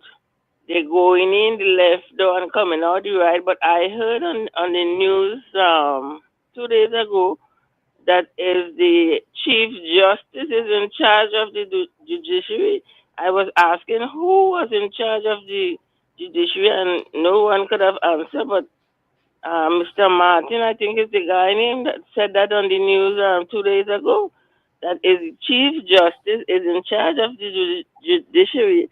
So why they can't do something about what's happening with these fellas coming in, who coming out, who have rap sheet at 26, and the police know them and they're still out. What they doing about the crime? And you know, Ms. Thompson, I'm glad you bring that up, because you know that certain police stations, you can't go in a certain way. They tell you you can't enter the police station like that, you know. You see TTPS, they need to just give everybody a break. You understand? Because they're trying to tell the judiciary what to do with their buildings. But you can't tell the police what to do with their buildings, you know. You dare not. You dare not. It's just a hot mess. Yeah. Taking one more call, and then I'll get Mr. Babu on the line. Good morning. Good morning, gentlemen. Wendell, good morning. Rob here. Mr. Morning, Rob. I could take the fatigue and I just get cut off the last time on the last call. So everything just cool. Don't study it, right? When I'm in Trinidad, you have a beer. I have a question to ask. As long as by Rumbox, 137 May Western Main Road, St. James. For you. All right, let's get to the point. Have a guest wait. Remind us of your opening hours. Right. So quick thing. Police need a warrant to enter government property now to ask questions about a pending investigation. I'm talking about this school thing this morning based on this story. No, So the police don't need a warrant to enter the school. The school officials need permission from the ministry to answer questions, apparently.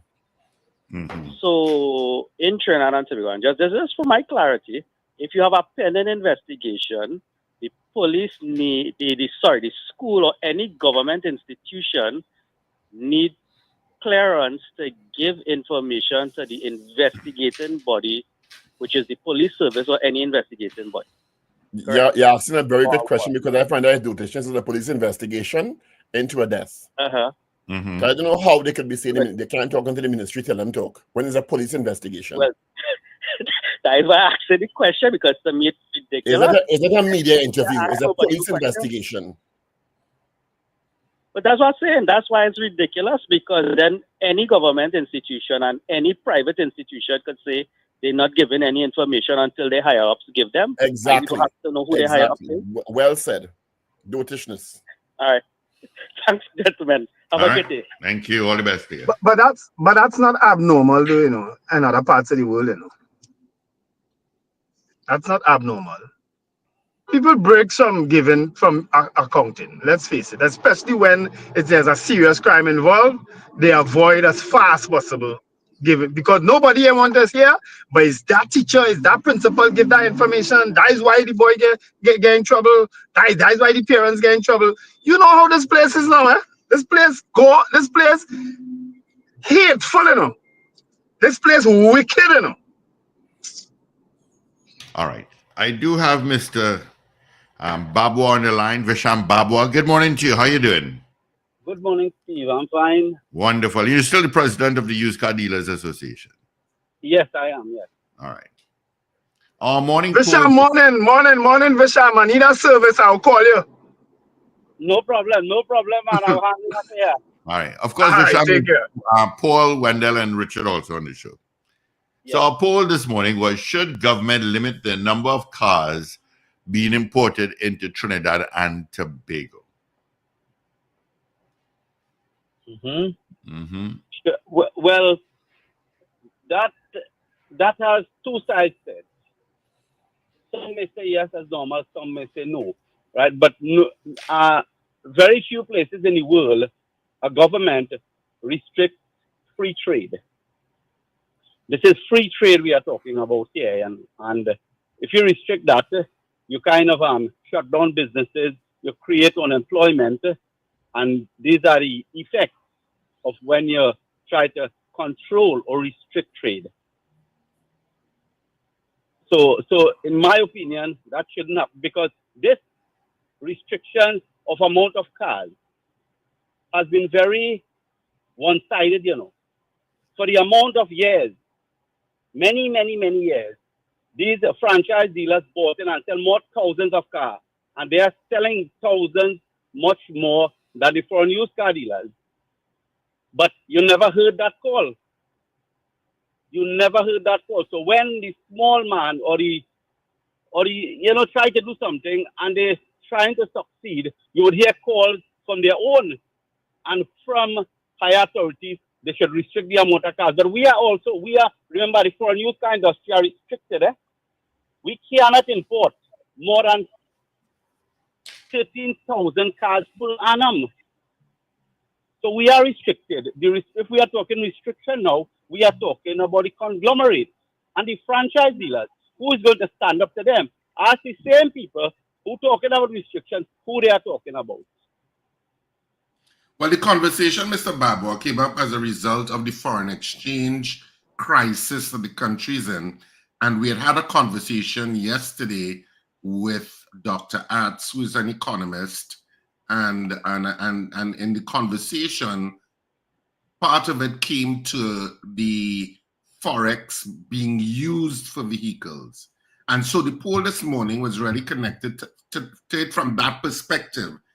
Should government limit the number of cars being imported into Trinidad and Tobago, whether it be new or used, as a result of the foreign exchange requirement? How would you reply to that within that context? Yes, well, if the government, we already have a limit, so it is on the government now to put a limit, which I will say that I will support for the franchise dealers. We are 500 plus dealers, and we have a quota of about 10,000 cars. Remember, our quota was reduced a few years ago. We had 13,500. The minister took away 13% of that, 30% about 3 years ago. So we are now down to about 10,000. So, which is not fully utilized because a lot of persons have gone out of the business because of Forex and other issues, crime, everything that's affecting business. So all in all, we might be importing maybe about 6,000 cars, that is for used car dealers. But remember also, there are another sector to the importation of foreign used cars, and those are the personal importers. And the personal importers may well be importing more cars than the foreign used car dealers use through the license system we receive. Right? So I am in support if they are willing to, right, reduce the amount of cars coming on the road, because we're talking about Forex here, right? But the Forex is another issue, and I will get into that if you have the time. If they're willing to quota now, they have to quota the franchise. I won't say new car dealers because, you know, we could bring new cars also. So we don't say new car dealers, we say the franchise dealers, because one company has about 5 or 6 franchises, and they have been selling much more cars than us. Mr. Baba, on an average, you said that you're allowed to import about 10,000, but on an average, you're importing about 6,000, 7,000 or thereabouts. How much foreign exchange would that take on an average for foreign used car dealers? Well, you average about maybe 7,000-8,000 US per used car. Or about no, sorry, it could be more now because of the fact that remember, I still have the 5-year-old, 6-year-old limit in my head, but we are up to 3 years old, and this is what we indicated to the minister. When you move the age of the vehicle from 5 years and you bring it to 3 years, we consume more Forex. You have to pay more for a. Because you're buying a newer car. Yes, right, and so if you check it, maybe average about 10,000-12,000 US for a used car. For a used car, that would be the price we should end up with. Okay. And we remember we bring we bring a few expensive people order also, but our cars are really the cheaper models. Okay. But in terms of the foreign exchange issue, because you said the foreign exchange issue has to be affecting your industry too, in terms of your access to be able to even buy those 6,000 cars. Is it incredibly difficult, or are you all managing? No, it is extremely difficult, and it has been so for a little while now. For 5, 6 years around here, we have been having serious challenges. Our suppliers have come down on us. Some suppliers have even stopped dealing with us. Some need to get their 100% money up front before they purchase any cars. So we are having a lot of challenges with regards to the Forex. Right? And I as we say, we have a Forex situation that might not be resolved as easily or be available for us as we may want to, but we have accepted that. We've accepted that, and we continue to do our business. The little pittance that I receive from the bank, we have to look for other sources to purchase Forex. And you know, I want to ask this question. This is a question about the Forex. Remember, the bank, the commercial bank,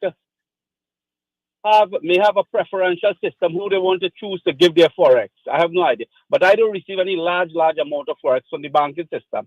I have to go to other sources, use other means to get the Forex to import my cars. And the bank, the commercial banks, and I would like the central bank and the minister to look at this. We live in Trinidad and Tobago. They want to charge you for trading in Forex, but the commercial banks are giving us loans in US dollars. I cannot say if it's legal or if it's illegal, but is it ethical? We don't work for US dollars in Trinidad and Tobago. The central bank injects money into the commercial bank, US dollars. So why is the commercial bank giving us loans when we have to pay high interest, and then they also supply to the US to pay the installment? Why don't they just give the money to the client, to the customer, and then the goods will be cheaper because you won't have interest to pay in that? So the bank is leveraging in this left, right, and center.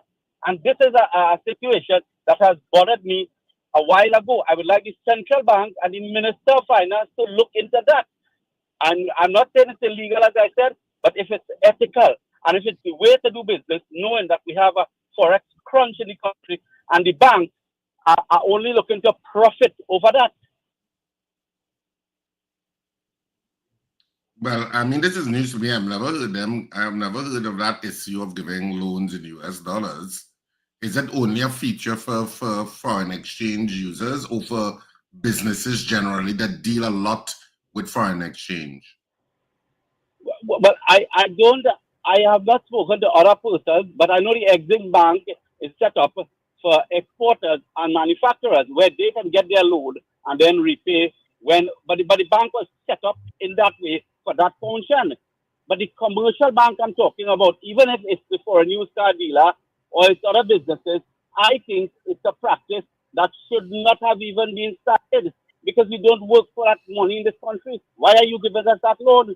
And if you are issued the loan to pay, it means that you have the money readily available.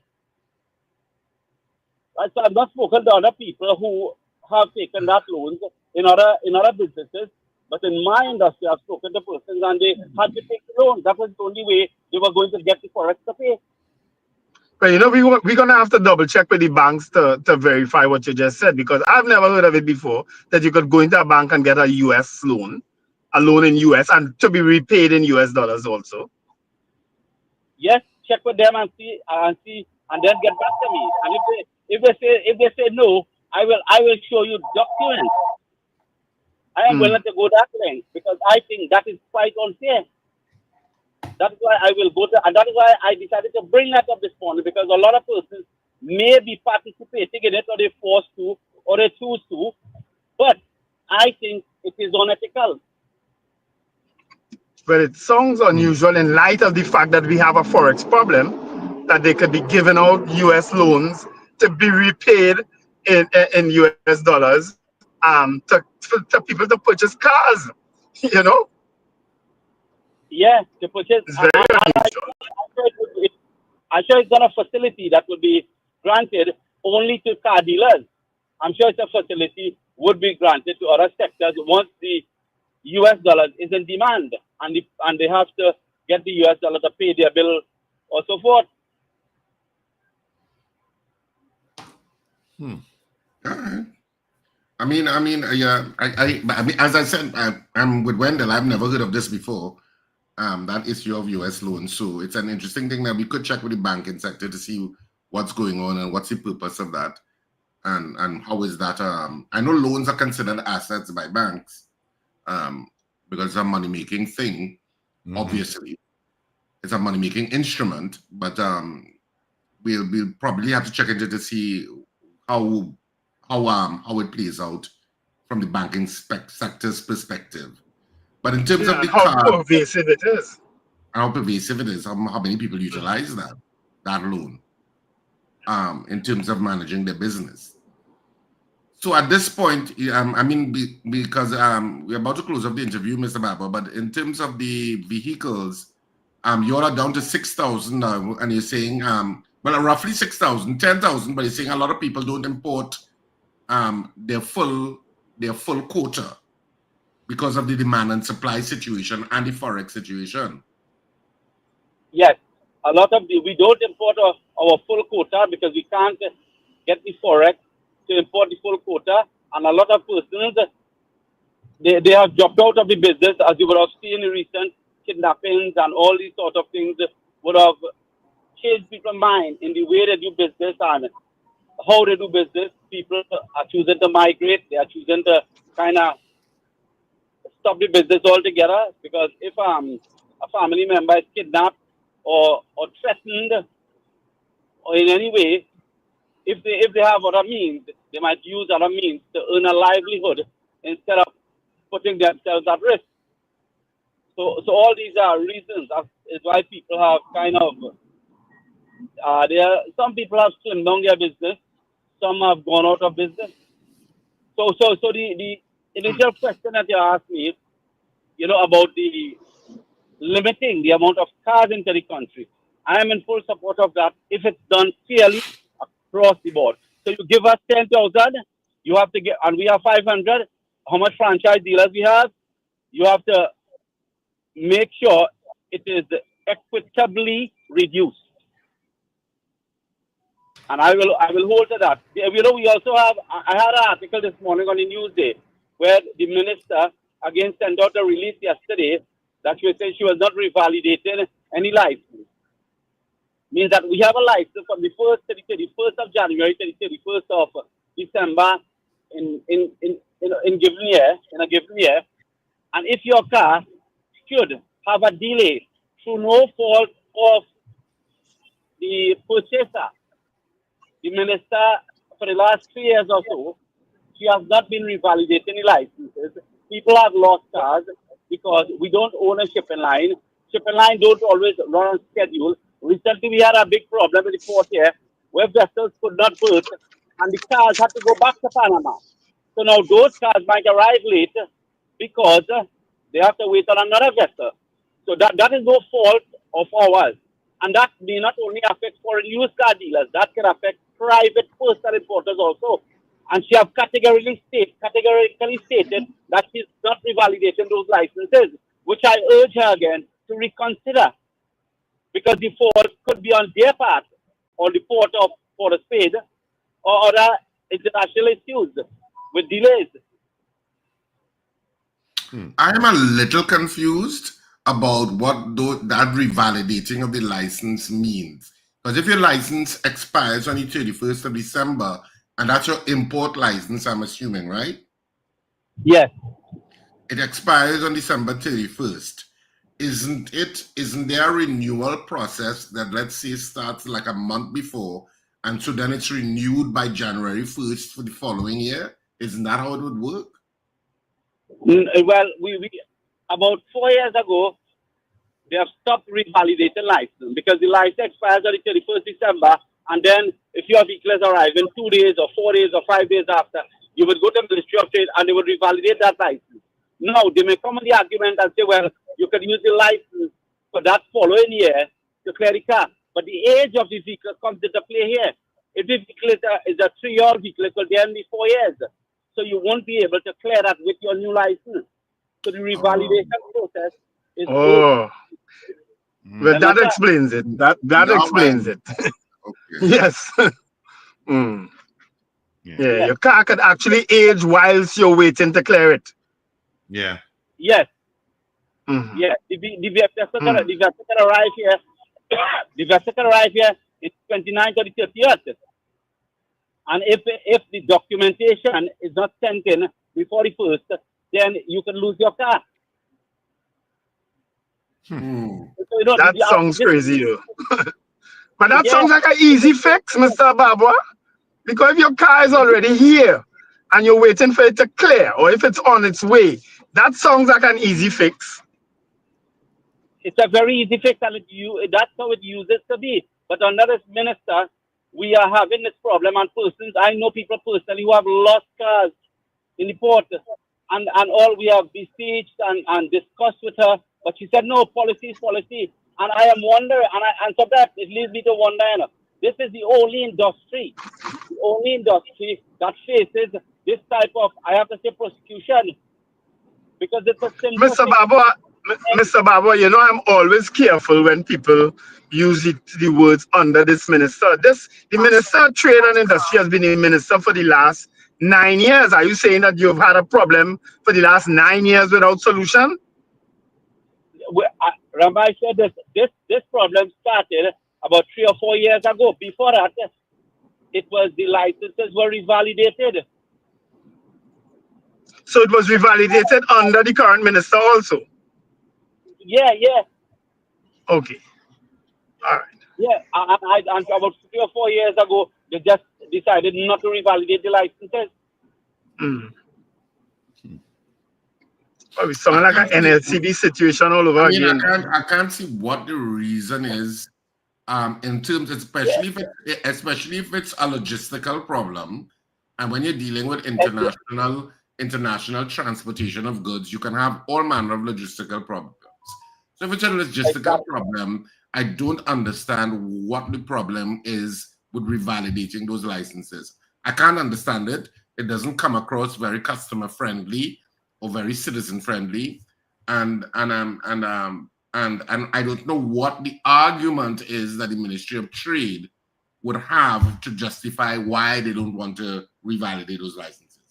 But because you articulated that she says policy is policy, and I don't know what that policy, why that policy exists in the first place. So it's probably something we can have a discussion with at some point to get some clarity on why the Ministry of Trade is so adamant that they don't want to revalidate those licenses. And this will not negatively affect anyone if our license is revalidated. It happened for many years, and revalidating a license for any product. But you see, the problem, as I pointed out to you here, is the age, the permissible age of importation. We don't, if we could have the cars that we could, that is, we do import cars that are 3 years, that would be 4 years from the 1st of January, and some maybe 2 years. The one that are 2 years could be used for the coming license. Following license, right. 4 years, they won't be able to declare those cars. Right, I get you. Because so is it then that in some cases the dealers are buying the cars that are too old, too close to 3 years? Is that the issue? No. If I can tell you something, with this shipping thing, it is so unpredictable now. I have purchased car in May of this year. In May, I'm telling you, and I got the car in October when it was supposed to come in June, because it went to Panama, and you know the problem in Panama, where there's this issue with the amount of vessels that were able to pass through the canal, and that was the delay. So something that was supposed to take 1 month or 6 weeks to arrive here took 5 months. So as one of you are mentioning just now, that with international shipping, there could be logistical problem beyond our control. And even here in the port, recently, I'm telling you, when we had this shutdown in this port, vessels came here, they could not do it, and they had to turn and go back. And containers and cars were on those vessels. I personally had cars on that vessel. But mine will not be 4 years in January, because I kind of more careful how I purchase cars. But other persons may be unaware of the shipping issues and things like that. Maybe a postal importer would be unaware of that. Yeah. Well, Mr. Baba, thanks for the conversation this morning. I mean, of course, you're if and when we speak to the Minister of Trade, we will bring up that issue as one of the issues, maybe that she could provide some clarity from her perspective as to why there is a problem revalidating those licenses, and we'd let you know what she said. But thanks for the conversation this morning. We appreciate you taking the time to speak with us. Thank you so much. Thank you all very much, and have a nice day. And I will be waiting here what she has to say regarding that. Thank you very much. All right. Yeah, and the issue of the banks or the US loans that we never heard about before. I've never heard about banks giving US loans before. Yeah, I'm not. Did he say it was Exim Bank or? No. He said commercial banks. Yeah, he said Exim Bank is designed for that, but the commercial banks are also doing it. Yeah. Never heard about that one. So anyway, it's 10 to the hour, so we can open up our lines at this point as we drive towards 8 a.m. on this Wednesday morning, midweek, the 13th of November, World Kindness Day. So go out of your way to be a little kind today. Well, generally, you should always be kind. Yeah. And God knows. Hey, don't pay, Richard. Don't pay. God knows. You know, guys, yesterday. Can I finish my statement? I said, God knows the world needs more kindness. That already. Yes, that is World Kindness Day. No, I said God knows the world could do with more kindness. Oh, okay. But yesterday, Jen, when I was in the pouring rain, driving on the Eastern Main Road, nothing in front, nothing behind, oddly enough. And I passed this little object on the pavement. And I said, what is that? Is that a cat, a puppy? What is it? So I reversed. I came back for it. And it was a 6-week-old kitten that came out of nowhere, sitting there with its head down in the pouring rain. Naturally, I couldn't leave it there, so I had a box in the car. So I put it in the box. I took it home. I made some calls. I took it home, gave him a nice hot bath, blow dry. Of course, he liked that for sure, and some food. And I want to thank Animal Welfare Network, together with the TTSPCA, and especially kudos to Sarah Maynard, who I called, that said that they would take the kitten in and they could get somebody to come and pick it up. I said, no, I'll drop it for you at Vinmar Clinic in Belmont. So I did that. But, you know, So is the mother cat abandoned the kitten then? Huh? Yeah, well, what we were thinking, what Gina and myself were thinking, is that somebody probably just came out a taxi or a maxi and just dropped the cat there. Because there's nowhere else this cat can come from. No. So if you want to adopt, if you, and he was hungry because I gave him a bit of wet food and he lapped that up. So it's at Vinmar Clinic. You can call TTSPCA or you can call Vinmar Clinic if you want to adopt this kitten. We averaged age about 6 weeks old. Too young to tell the sex of the cat. But yeah, it's gray. All right. I couldn't leave it. I could not leave that there. So it would have drowned eventually, yeah? Well, it would have washed away and drowned eventually. Not only that, on behind him was a massive drain. So for him to move, he would have to move forward and he would have gotten squashed. For sure. Yeah. For sure. It was by the vicinity of Carib. So and that is a perfect example of World Kindness Day. Yeah, I couldn't. I reversed. I had passed and I turned back and I said, nah, that can't be a kitten or a puppy. But you know, it's like one of those pictures you see a wet puppy or a dog in a picture and head down and rain pouring. It was just like that. And I picked him up and he didn't make a sound. He gave me a little bite there when I was giving him a warm bath, which he enjoyed a bit because he was shivering nonstop. So if you want to adopt a kitten, you know, it's at Vinmar Clinic right there in Belmont, which is if you turn into by the Belmont, just after the Belmont police station, just drive a little bit, about 10 seconds, and it's on the right hand side. Felt sorry for him though, really. But at least he ate. So that was, and it was. I thought I gave him too much food, but listen, the timing of these lights down by City Gate there, that stretch with those two sets of lights, it's awful. You literally spend as much time here that you would spend driving from Arima to Pottersfield. Yeah. Waiting for these lights to regulate to get through. Because the lights are not synced. So if South Key light turns green, give it a little bit and the pedestrian light can turn green afterwards. But it's just like South Key turns red, the crosswalk turns green. So you have nowhere to go. Yeah, it's kind of crazy. It's City Gate, then Broadway, then Wrightson Road. Those three lights are one after the next. Yeah. And it is chaotic trying to get across this stretch on a morning. And especially with the people who drive badly and cut in and cut back out and yeah, because you have 5 traffic lights within 1 kilometer. You have You have the lighthouse. Then you have the port. Then you have Independence Square. Then you have by Hyatt. How many lights? That's 4. Did I miss any? No. 4 lights within in less than a kilometer. When you cross City Gate lights, you're meeting traffic on the other side. So you basically stand still along that stretch. Yeah, they need to sync it in such a way that it moves.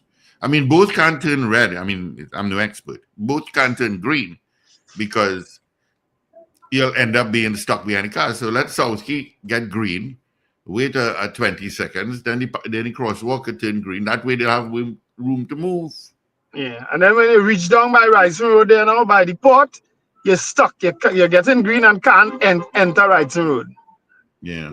Because I of the remember traffic. we spoke to Minister Sinanan years ago about that set of lights from Front Street coming right down to the lighthouse and even to by the market. And he said they were working on a plan, but nothing has happened.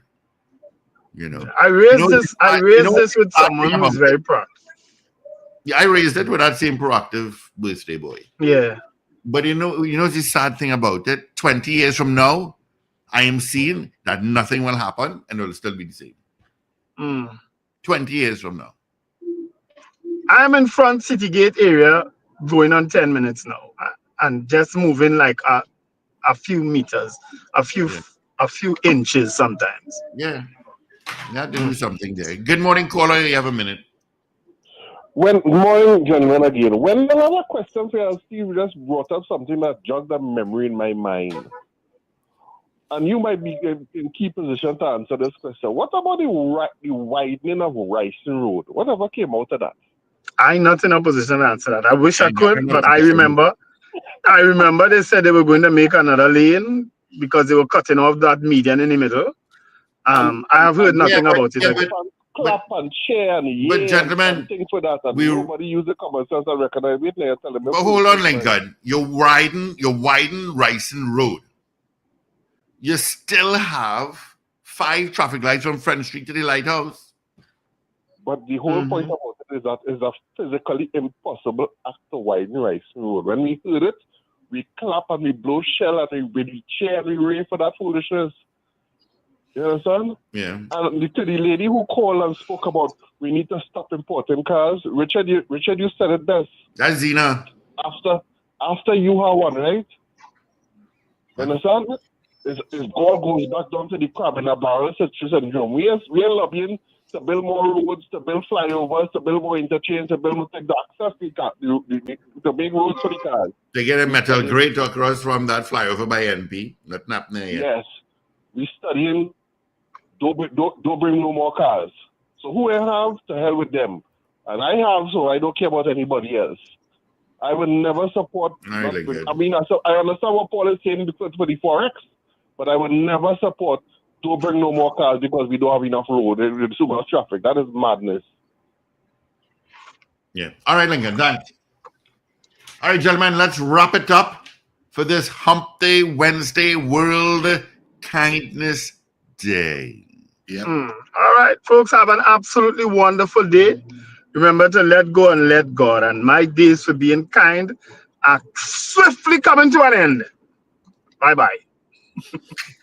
Well, yes, have a fantastic day, whatever you decide to do on this Wednesday morning.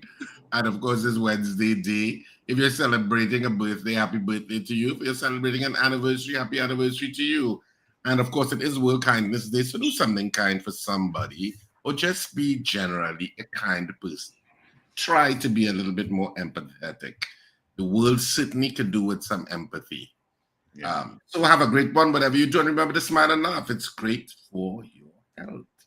Yep. All right, gentlemen, thank you so much. And just a reminder that the Pet Butler on Edgecore Road, Pet Oasis, Dr. Gooding and Alicia will be in on Friday. So you can call 610-8725 and pick up your pet food and pet accessories as well. And if you want to adopt that kitten that I picked up yesterday, he's at Vinmar Clinic, which is on in Belmont, right after the Belmont Police Station. You turn in on your right-hand side. Let's get into our 8 o'clock news brief, and then we'll get into power conversations with Denise Deming. This is your news bulletin from Power 102 Digital.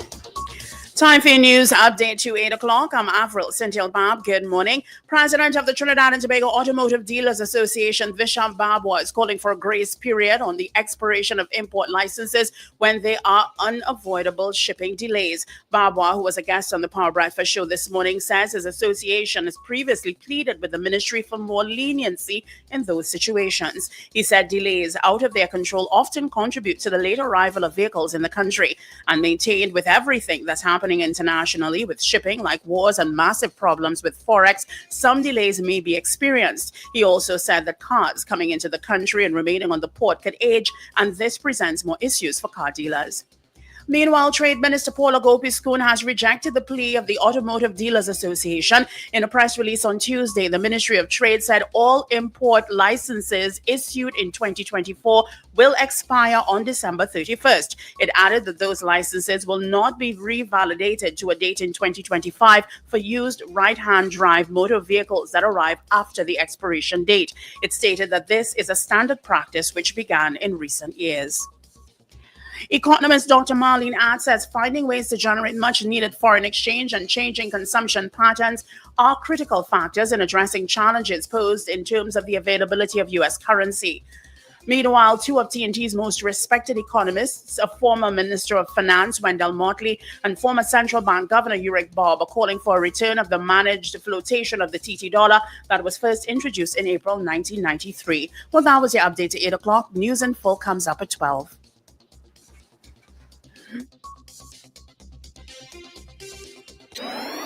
Up to date and credible. Power 102 Digital. All righty.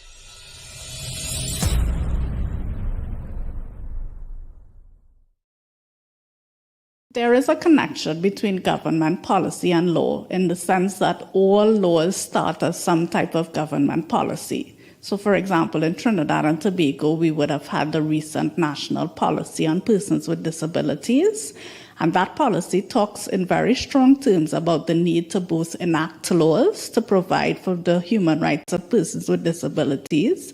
It also talks about the need to amend laws that we have on our statute books right now that discriminate against persons with disabilities.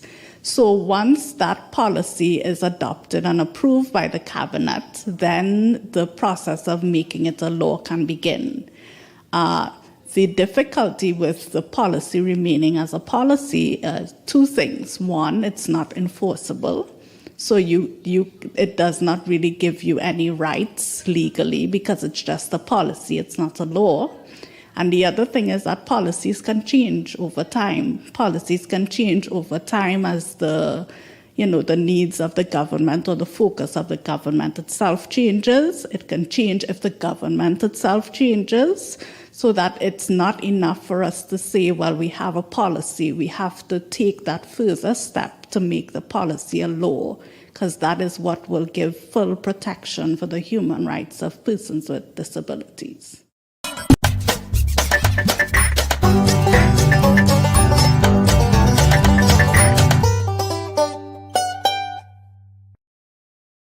Alrighty, it is 3 minutes after the hour of 8 o'clock, and let's say good morning going out to Denise Deming.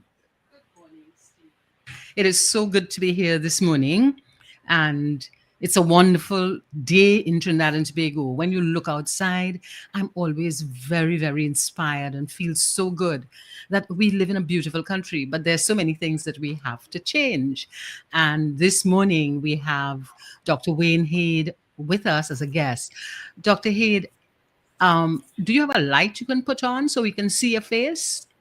Well, yes, you see, that's... Okay, all right. I'm a prototypical black man, so I have to try to get... Okay, we'll have to try to get closer to some light.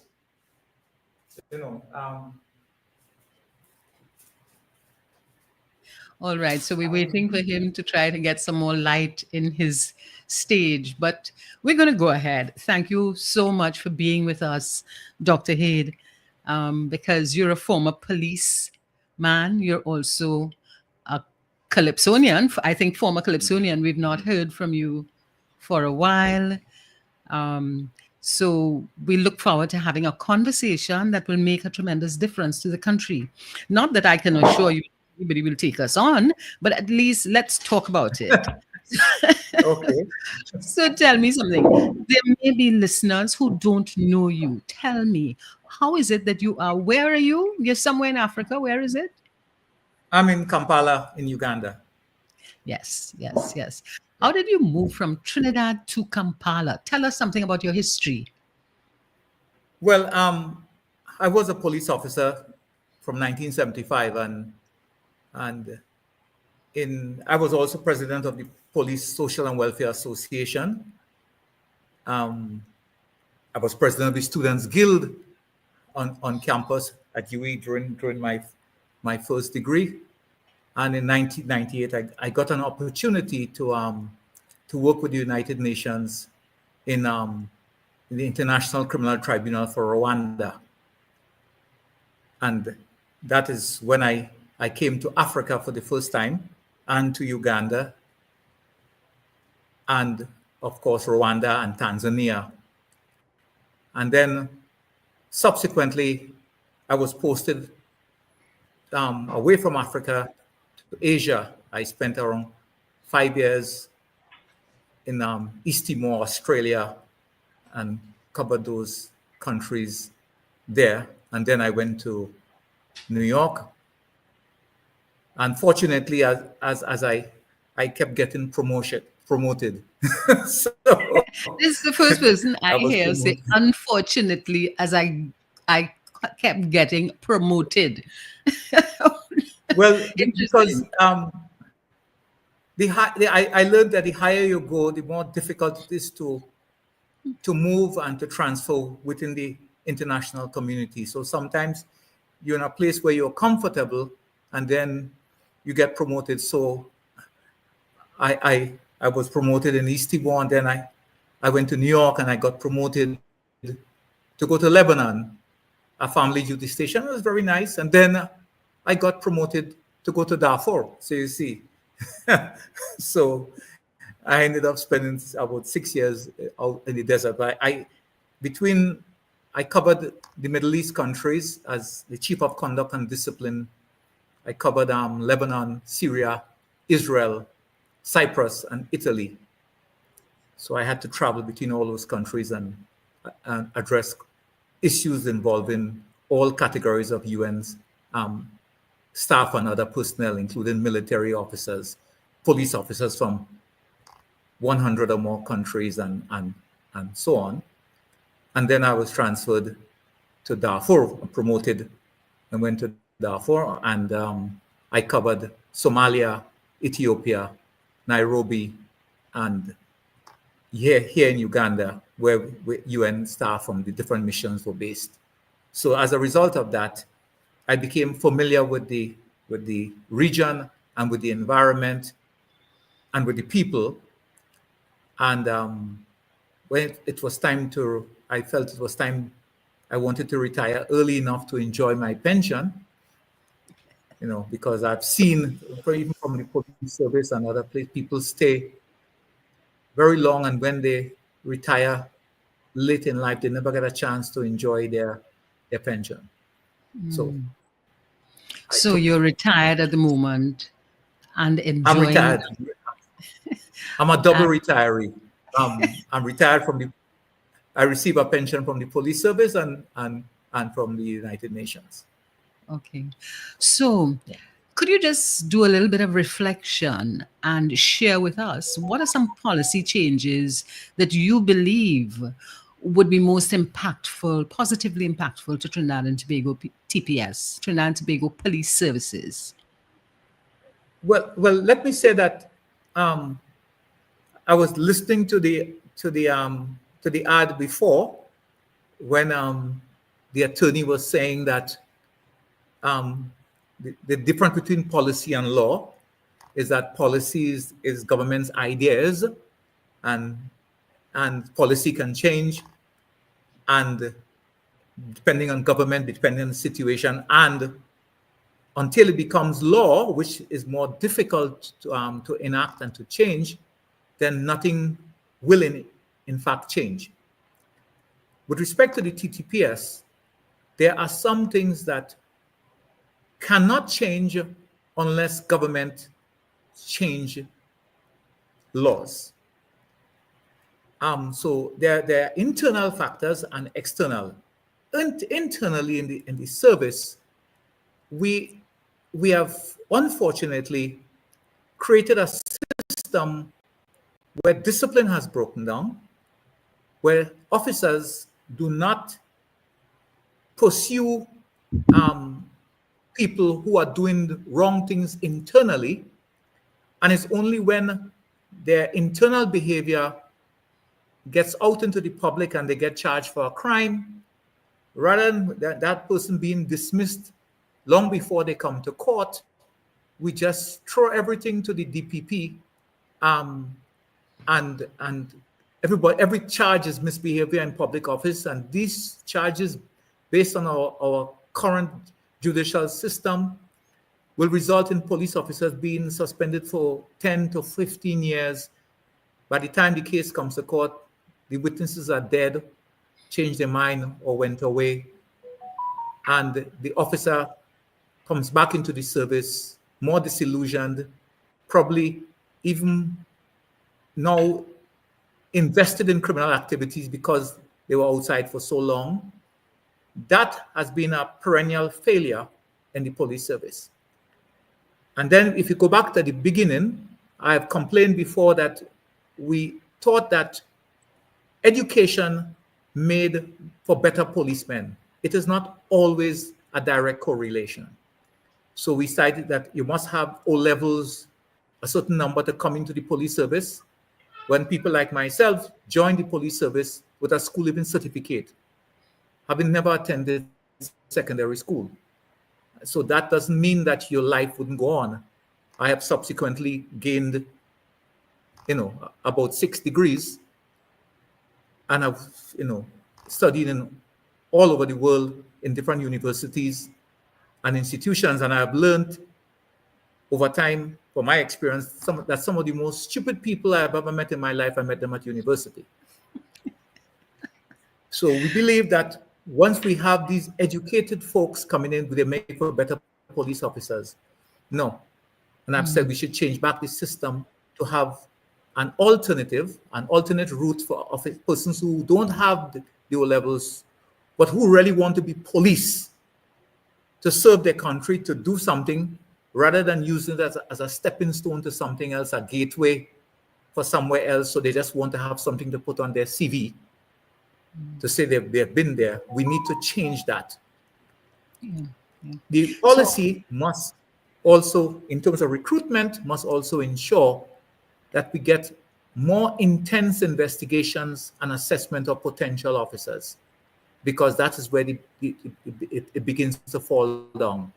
And the training must also maintain that discipline. We have tried to make the police academy more like a school rather than a training ground for police, where strong discipline, stiff discipline, and any misbehavior will be dealt with, and you get them out of the service before they have time to come out in the field and do wrong and harm. That has to change as well. Here's something that is popping into my mind as we have this conversation. You're talking about people must have O levels in order to join the police service. And what I keep hearing you say is that the systems, the structures, and the processes are not designed to ensure that we get an output that will make a difference. How do you feel about that statement? Yes, that is exactly what I'm saying. Very well put, ma'am. It's because we make certain assumptions that are not true. We assume that if we get better educated people, we'll get a more efficient police officer. That's not true, because the police job is unlike anything that you will find in an office. It is more hands-on. It is more dangerous. It is more people-oriented. It comes from your moral background and your ethical background. And none of these things are assured from people who went to secondary schools, especially in today's time when you see people on social media having fight clubs in all the secondary schools. Are these the people we're going to pick from all the time to bring them into the service? It doesn't work that way. We could have a system when they're inside to build their capacity, and that is fine. But some of the things that they have done in an attempt to make this, to attract people to the service, have made for worse police officers, in my opinion, than better ones. The esprit de corps, the discipline that is supposed to be maintained in the training college, in the barracks as we know it. You're supposed to be scared of your instructors. You're supposed to toe the line. You're supposed to stay in the barracks every day and until you develop that discipline to know that your barracks will be replaced by a police station. But if you're sending people home every evening, what you're saying, this is a part-time job. It is not something for you to maintain and develop that core. The army still does it more than the police, and I don't think it is working as well as we think it should. And I want to share with you that it is, as far as I'm concerned, it is not working. You know, and you've just raised this issue, which I associate with colonialism.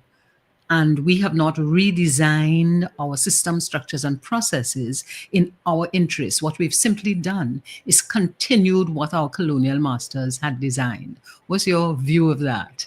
Well, to some extent, but what we have done is that we have attempted to put new wine in old bottles. And we have not understood that there are some things from the past that must be maintained. And we have to realize what they are and keep them in place. There are some things from the old colonial times that still work effectively and positively in terms of maintaining the discipline, the esprit de corps, the love of country and self,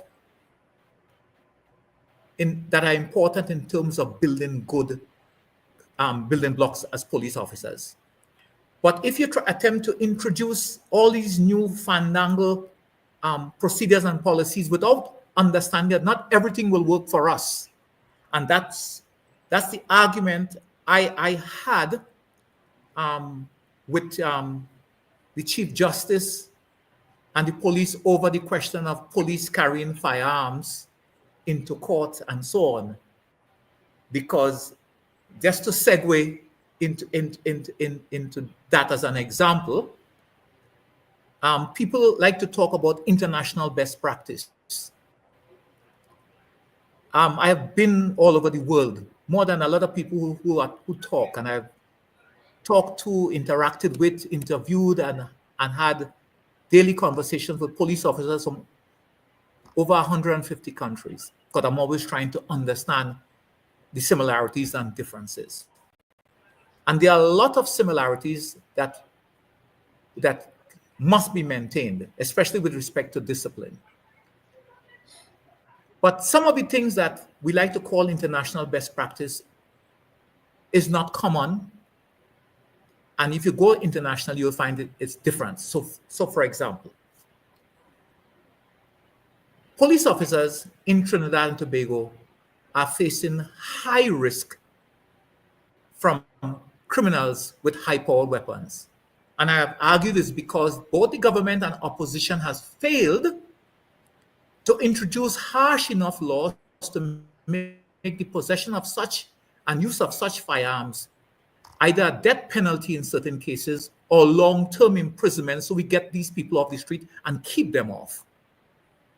And at the same time, our judiciary, who have a certain level of discretion, seem and appear to use the discretion more in favor of the criminals than the rest of us.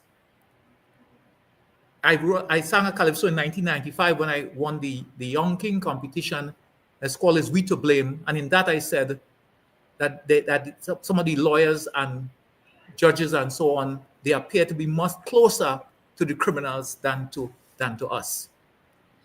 And I'll give you an example in terms of discretion.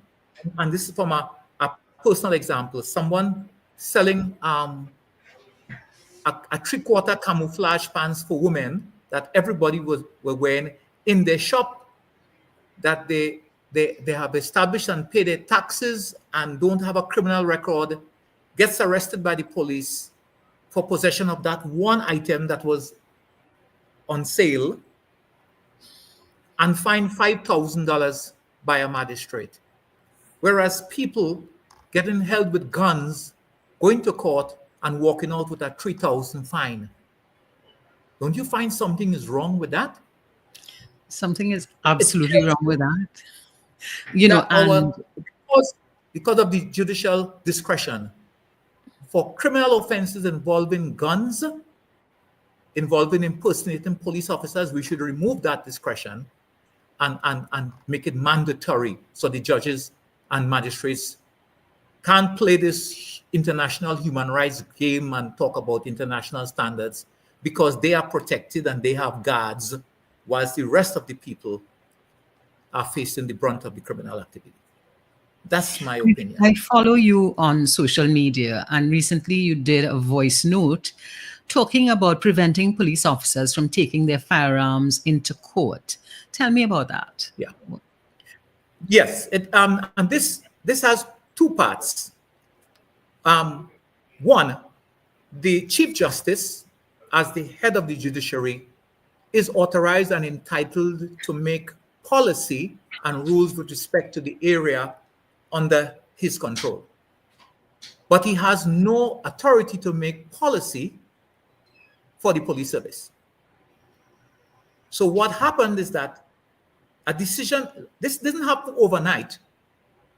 In 2015, the judiciary attempted to stop police officers who are attending court to prosecute cases against criminals, detectives and other people who, if they leave the court or are going to the court and see a crime taking place, are supposed to respond. But if the man has a gun, you have to duck and hide because you have to leave your gun in the station. Magistrates were attempting to stop police officers in Arima. And then the matter went to the then Commissioner, Stephen Williams, who said, no. The police officers are authorized under Section 8 of the Firearms Act because that section prevents persons from taking firearms into certain prescribed places. And those prescribed places under the 4th schedule are houses of parliament and ordinary courts of law. But it made an exception for 3 categories of people: police officers and members of the defense force acting in their capacity as such, and also for FUL holders. And you know there are thousands after Gary had a big distribution of firearm users licensed in the country. So it means that all those people are not committing a crime if they take their firearms into the court. I don't agree with the FUL part. I think that was a nonsensical addition. But for police officers and defense force, I understand. Because if they are not allowed, things can happen like what happened in 1990, when the unarmed police officers had to duck and hide because the men stormed the parliament with their guns. And the same thing can happen to a court. Just some clarification. Yes. You're saying that someone who has a firearm user's license can go into the court with their firearm, but the police cannot? Yeah. No, I'm saying according to the law, all of those categories can do it. But nobody talks about that. They are trying now to stop the police from doing it. Because they are judges, magistrates, and I could give you stories of magistrates who would appear in court with their guns. And they don't all pass through the same door that the police pass through the front They all have side entrances and other entrances that they could enter. Who is searching them? Who is stopping them? But the police officers are being prevented. Now, I have no problem if they want to create a sterile area called a court where nobody should enter with firearms. Like, for example, I discussed this matter in detail with one of my colleagues, a senior officer in Pakistan, who was my deputy in a UN mission. And he was explaining that in their anti-terrorist courts, because they have big problems where families will walk in the court with guns and shoot them other people in disputes and terrorists, and about the Taliban and all of the issues that they face. So they have an area where they built an armory where everybody who comes with guns, even the guards for the judges, must place their firearms there under control by the police or the army, and then everybody goes into the courthouse without firearms. So it becomes a sterile area. But what is happening in Trinidad and Tobago, the Chief Justice guards could enter, who are police officers, can enter with their firearms, but other police officers can't.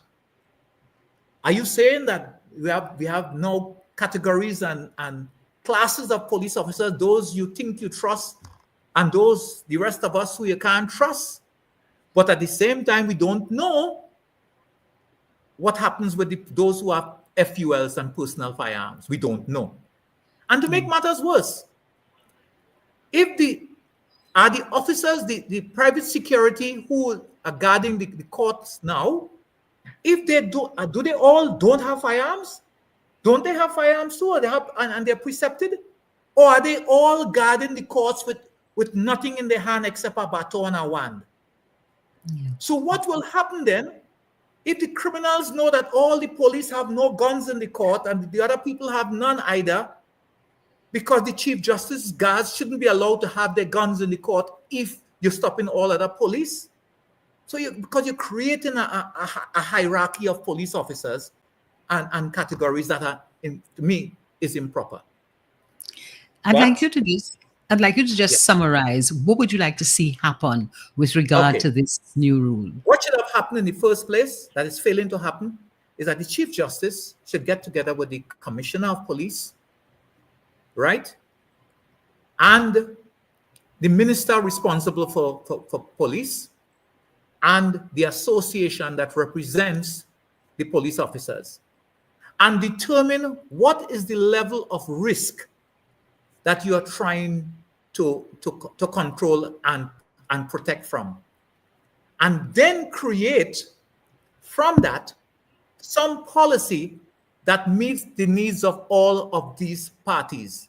Because I don't want police officers, when they leave Caranage where they live in, they go and they drop their gun in Mova police station where they work in to collect the exhibit, which might be a firearm in itself, and then they have to come back down unarmed to court, and if on the way they see somebody attacking you and they're armed, they can't respond because you're on your own. We gone in the station. And if something happens like what happened in 1990, then what will happen if police officers are in court? They have to scramble. Is that what we want? No, it's not what we want. We want to safeguard. Right. You want to safeguard everybody. So you have to make determinations. Somebody had told me that, people afraid the police. So you're more fearful of the police than the criminals who are gunning down people all over the country? Something has to be wrong with that. Yes, because oftentimes when you interact with the police, it's not a positive interaction, where you don't know if you're interacting with a criminal.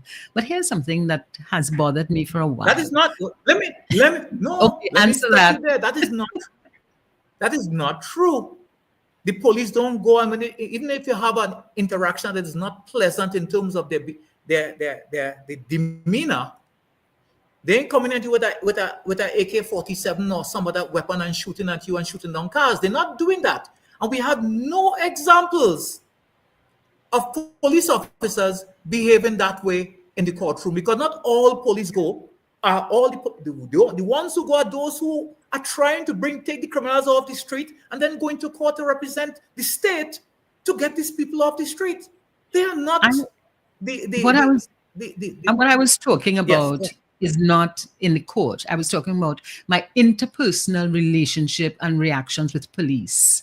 I'll give you a story. The first time I heard a police officer use obscene language was in the 1980s when I broke a traffic light and the police stopped me and talked about why the F you did that. Now, yes, whenever police I'm laughing because I know it's true. So my thought on the police is that we need to get the police to be a little more interactive and empathetic when they're communicating with a normal citizen. Because I don't know someone who's a criminal who says to me, "Good morning, and how are you?" He's a criminal. I don't know that. But the person was a reasonable, a very warm kind of, "Hi, how are you?" But every time I've interacted with police, I generally get a very hostile interaction. Even me myself, it's only because some people would know me and they would react differently. They may not know you as well as they know me. Yes, some of the police, their interaction is clearly hostile and not in keeping what is required of police officers. That much is clear. But let me ask a little question. Did the police officer give you a ticket? He did. Or charge you for your offense? Huh? He did. I got a ticket and I get cussed. Which made matters worse, but you did not report it. No, because at that time I know I was wrong. I had broken the traffic light. No, you was wrong. You was wrong in the traffic offense you committed. But it wasn't so wrong to be cussed for it. If he had cussed you and didn't give you a charge, I would say then you could balance it. But to get a charge and then get cussed, no, that's not good. And here's my thinking. My thinking over the years has been that I am not going into a police station unless I absolutely have to, because it has always been a negative experience. And I'll give you another example. When you told me that you did your first degree, I taught at the University of the West Indies for about 18 years. And I used to observe branded police cars in the car park. And asking myself, so why is a branded police car here for 3 hours? And I don't, my answer, and I could be wrong, is that we had some police officers who were attending university. How could a police officer attending university be doing so in a branded car? I agree with you, but it's not only police officers. I was aware of senior members of the army coming to take classes, and they would park their cars in the car park with their driver. And I was guild president, but I know the drivers because we work together on our guards and other places. So I would go and talk to the drivers. I know. So it's not just police. No, it's I'm not. not saying it's Here's a point. Here's a point that I'm making here. Earlier on, we talked about system structures and processes. And that, to me, you see evidence all over the country of that our system structures and processes are weak. Because, for example, if in another country, someone driving a branded police car, there would be a GPS following that person. So they know where the person is. Why can't we do that in Trinidad? We have that, ma'am. The problem, as I was saying, but let's go back here. There's a lack of leadership in the police service. I know the commissioner and other officers may get angry with me, but what I'm seeing, both as an ex-police officer and as someone who have been involved in law enforcement in other areas. In that, it's almost like a race to the top, where they're all fighting to get to the one chair, and we have not reached a point where we should say, you have reached the height of your competence. We're not going to go with the Peter principle and raise you more. So we pay you for being here and you do your job in the best way possible. But because we have not done that, everybody feel that they can be commissioner. And that leadership struggle has resulted in people not being willing to take the action necessary to deal with discipline, for example. Because I've always been saying that there are three things affecting the police service: kinship, friendship, and relationships. And those three things have served to destroy the ethos of the service, because nobody knows if this one is your friend or you're friending with this one, and you understand, or you're your family. So therefore, everybody is playing safe. And that's So why the three things discipline you has to be removed. yeah, the three things you've talked about, because it's a lovely expression: kinship, friendship, and what? Relationships. Relationship. And having Yes. made that kinship, friendship, and relationship, that is really an issue that impacts the entire country, not just the police services. Kinship, Yes. friendship, and relationship. And relationship. Absolutely wonderful. You could write a book about that. Well, I'm hoping that somebody would write a thesis and would cite me. I don't want to study anymore. And having said that, here's something that I totally admire by what you've said, that you left school with a school certificate and you've ended up now as someone with multiple degrees and a PhD from various universities. And that is so, so honorable. Because what we're doing in this country is we're looking for the people who have the academic qualifications. And a lot of the people who have the academic qualifications have no interest in the humanity, have no interest in saying, okay, I'm going to give my best. What they have an interest in is being recognized and being decided, well, you are the top of the diplomatic area, or you're at the top of the graph, and so on, as opposed to what is the humanitarian issues that I need to treat with. How do you feel about that statement? And mainly maybe it's because I came from the bottom, and I judge myself based on where I started, because you could start at 0 and you end up at 5. In my opinion, you're infinitely more successful than somebody who started at 8 and ended up at 10, because it's not the same effort. But when I applied to be commissioner of the police service, they knocked me out of the merit list because they said I was 60 years of age, and they got legal advice to do that. But the commissioners subsequent to that were all over 60. Mm-hmm. I wish I had gotten the opportunity to address some of these things, but I am not angry or upset that other people have gotten the job. I think they have gotten it based on merit after going through a process. But what are they doing with it? Yeah. And they are and I don't blame the police alone. I've always been talking about the politicians. I see some people are jumping on the police side now to talk about this thing with the Chief Justice but I believe it will have, but they're just using it as a segue to attack the government.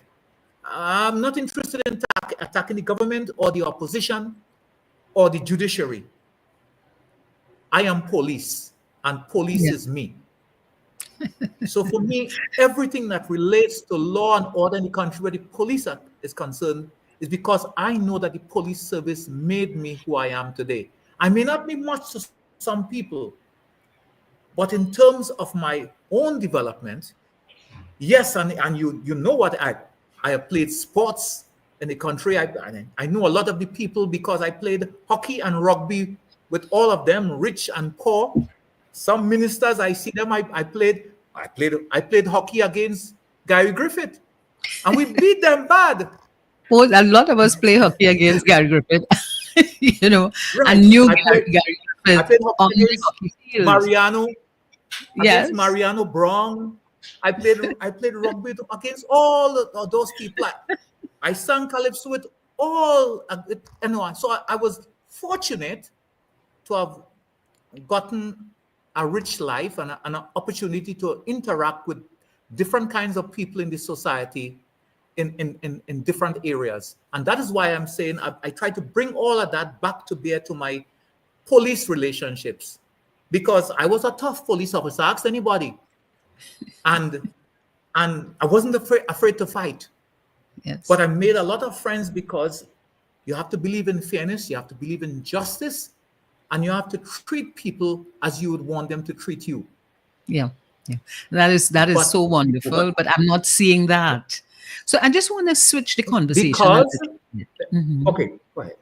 I wanted to switch the conversation a little bit and ask you, given your experience, your global experience, if you got the opportunity, if a miracle happened and you got the opportunity to lead or to advise the Trinidad and Tobago Police Service, what is the first thing you would do?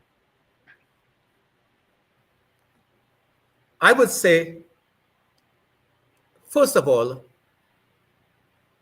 let's look at what is seen by the public as our weakest area. How we treat the public when they go to the police station. And you shouldn't go to the police station except if you have to anyway.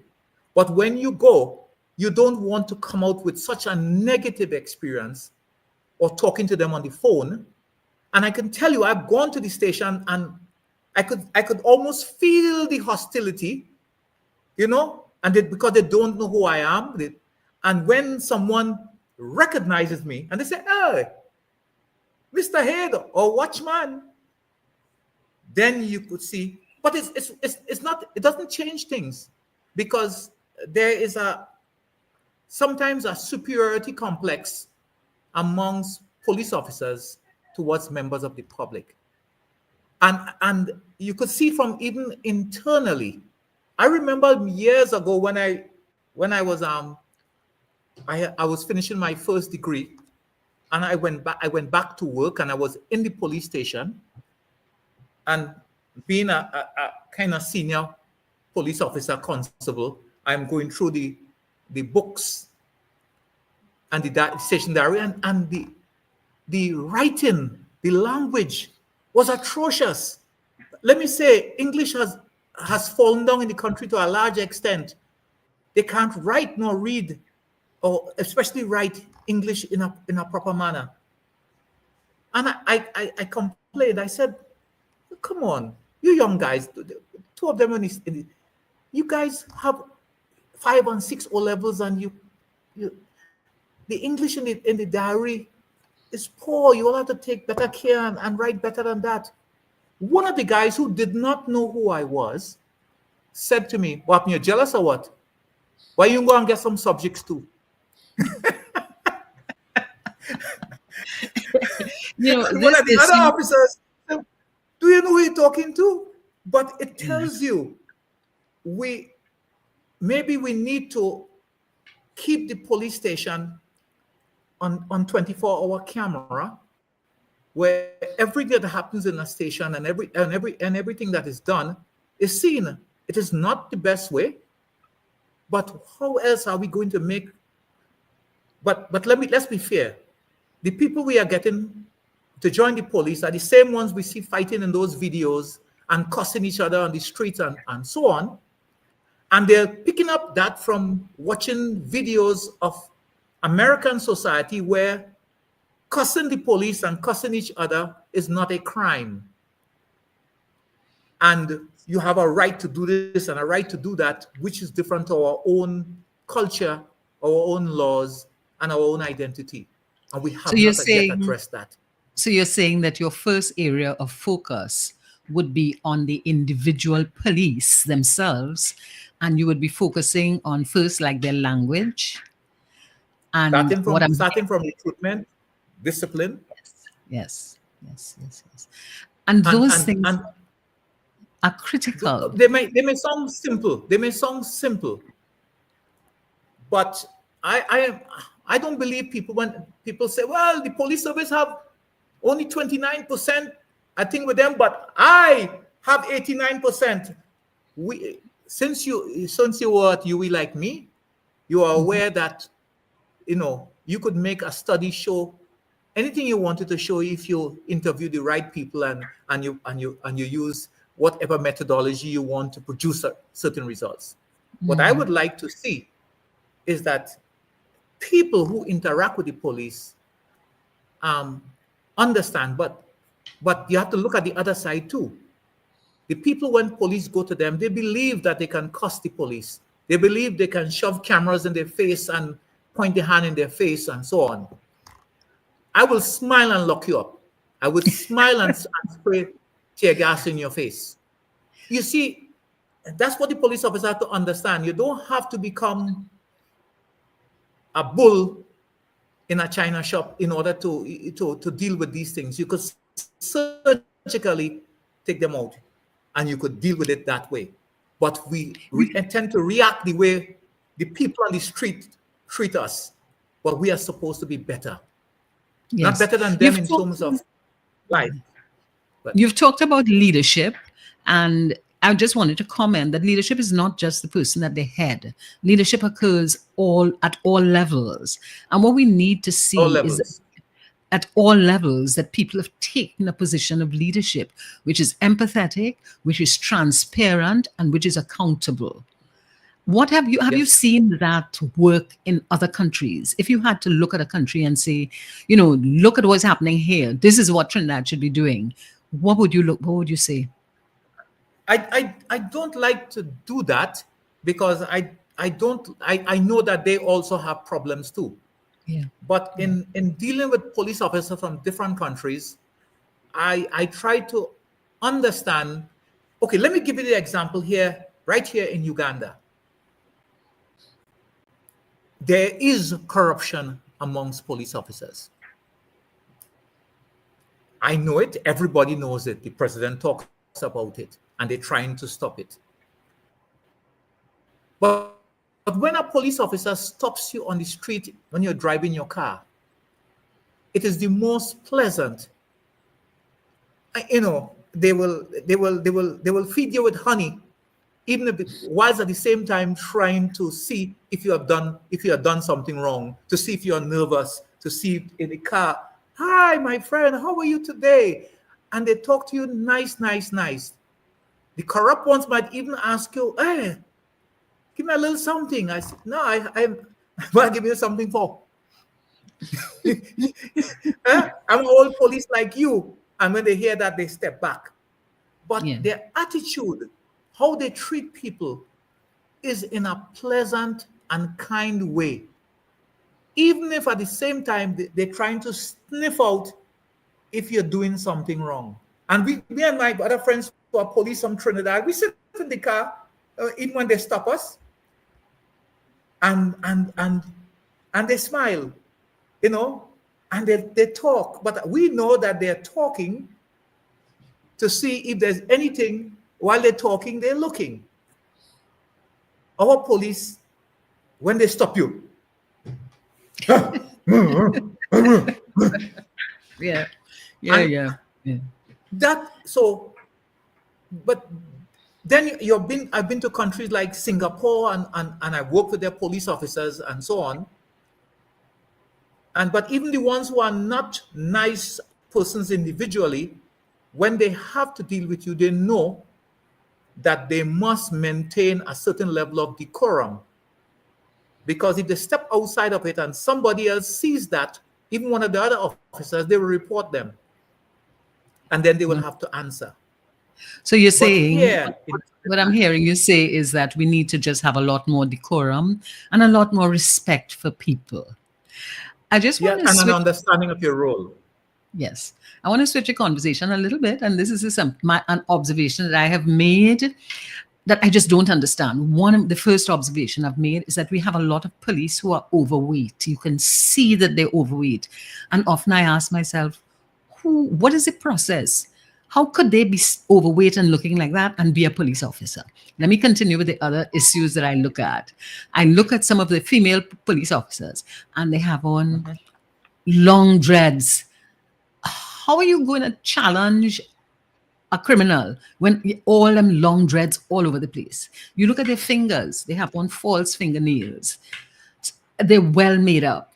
And I ask myself, what are the kinds of rules that say to you that the police officer must be able to react to a criminal under any circumstance? What are your comments on that? It is part of the breakdown of discipline that I've stated when it comes to, because of kinship, relationships, and friendships. Kinship, friendship, and relationship, because they know they have people to back them up and to help them. I recall when I was president of the Police Association, the issue of braids was raised, and they wanted to stop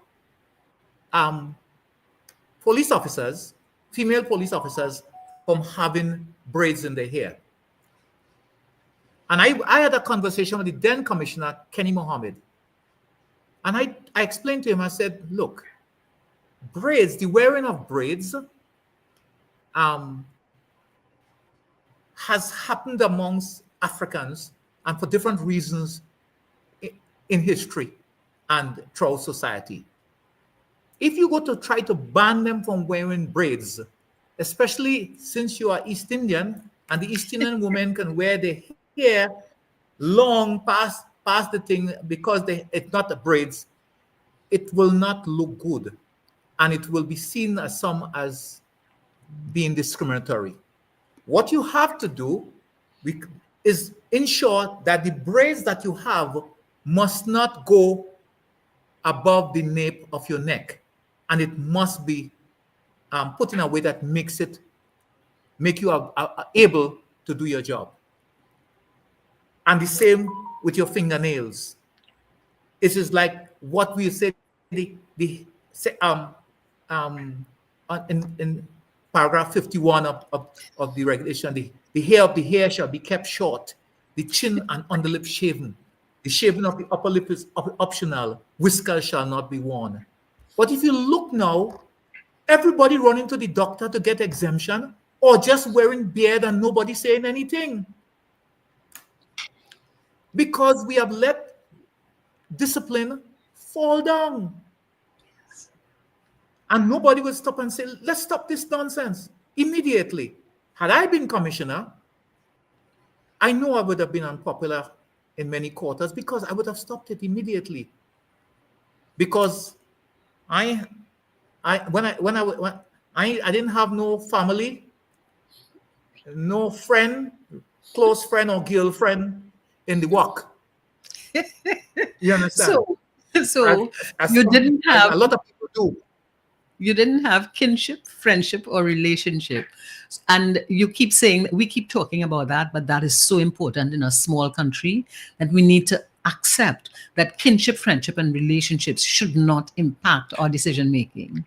But as we're almost to the end of our conversation, what would you like people to take away from this conversation that we've had today?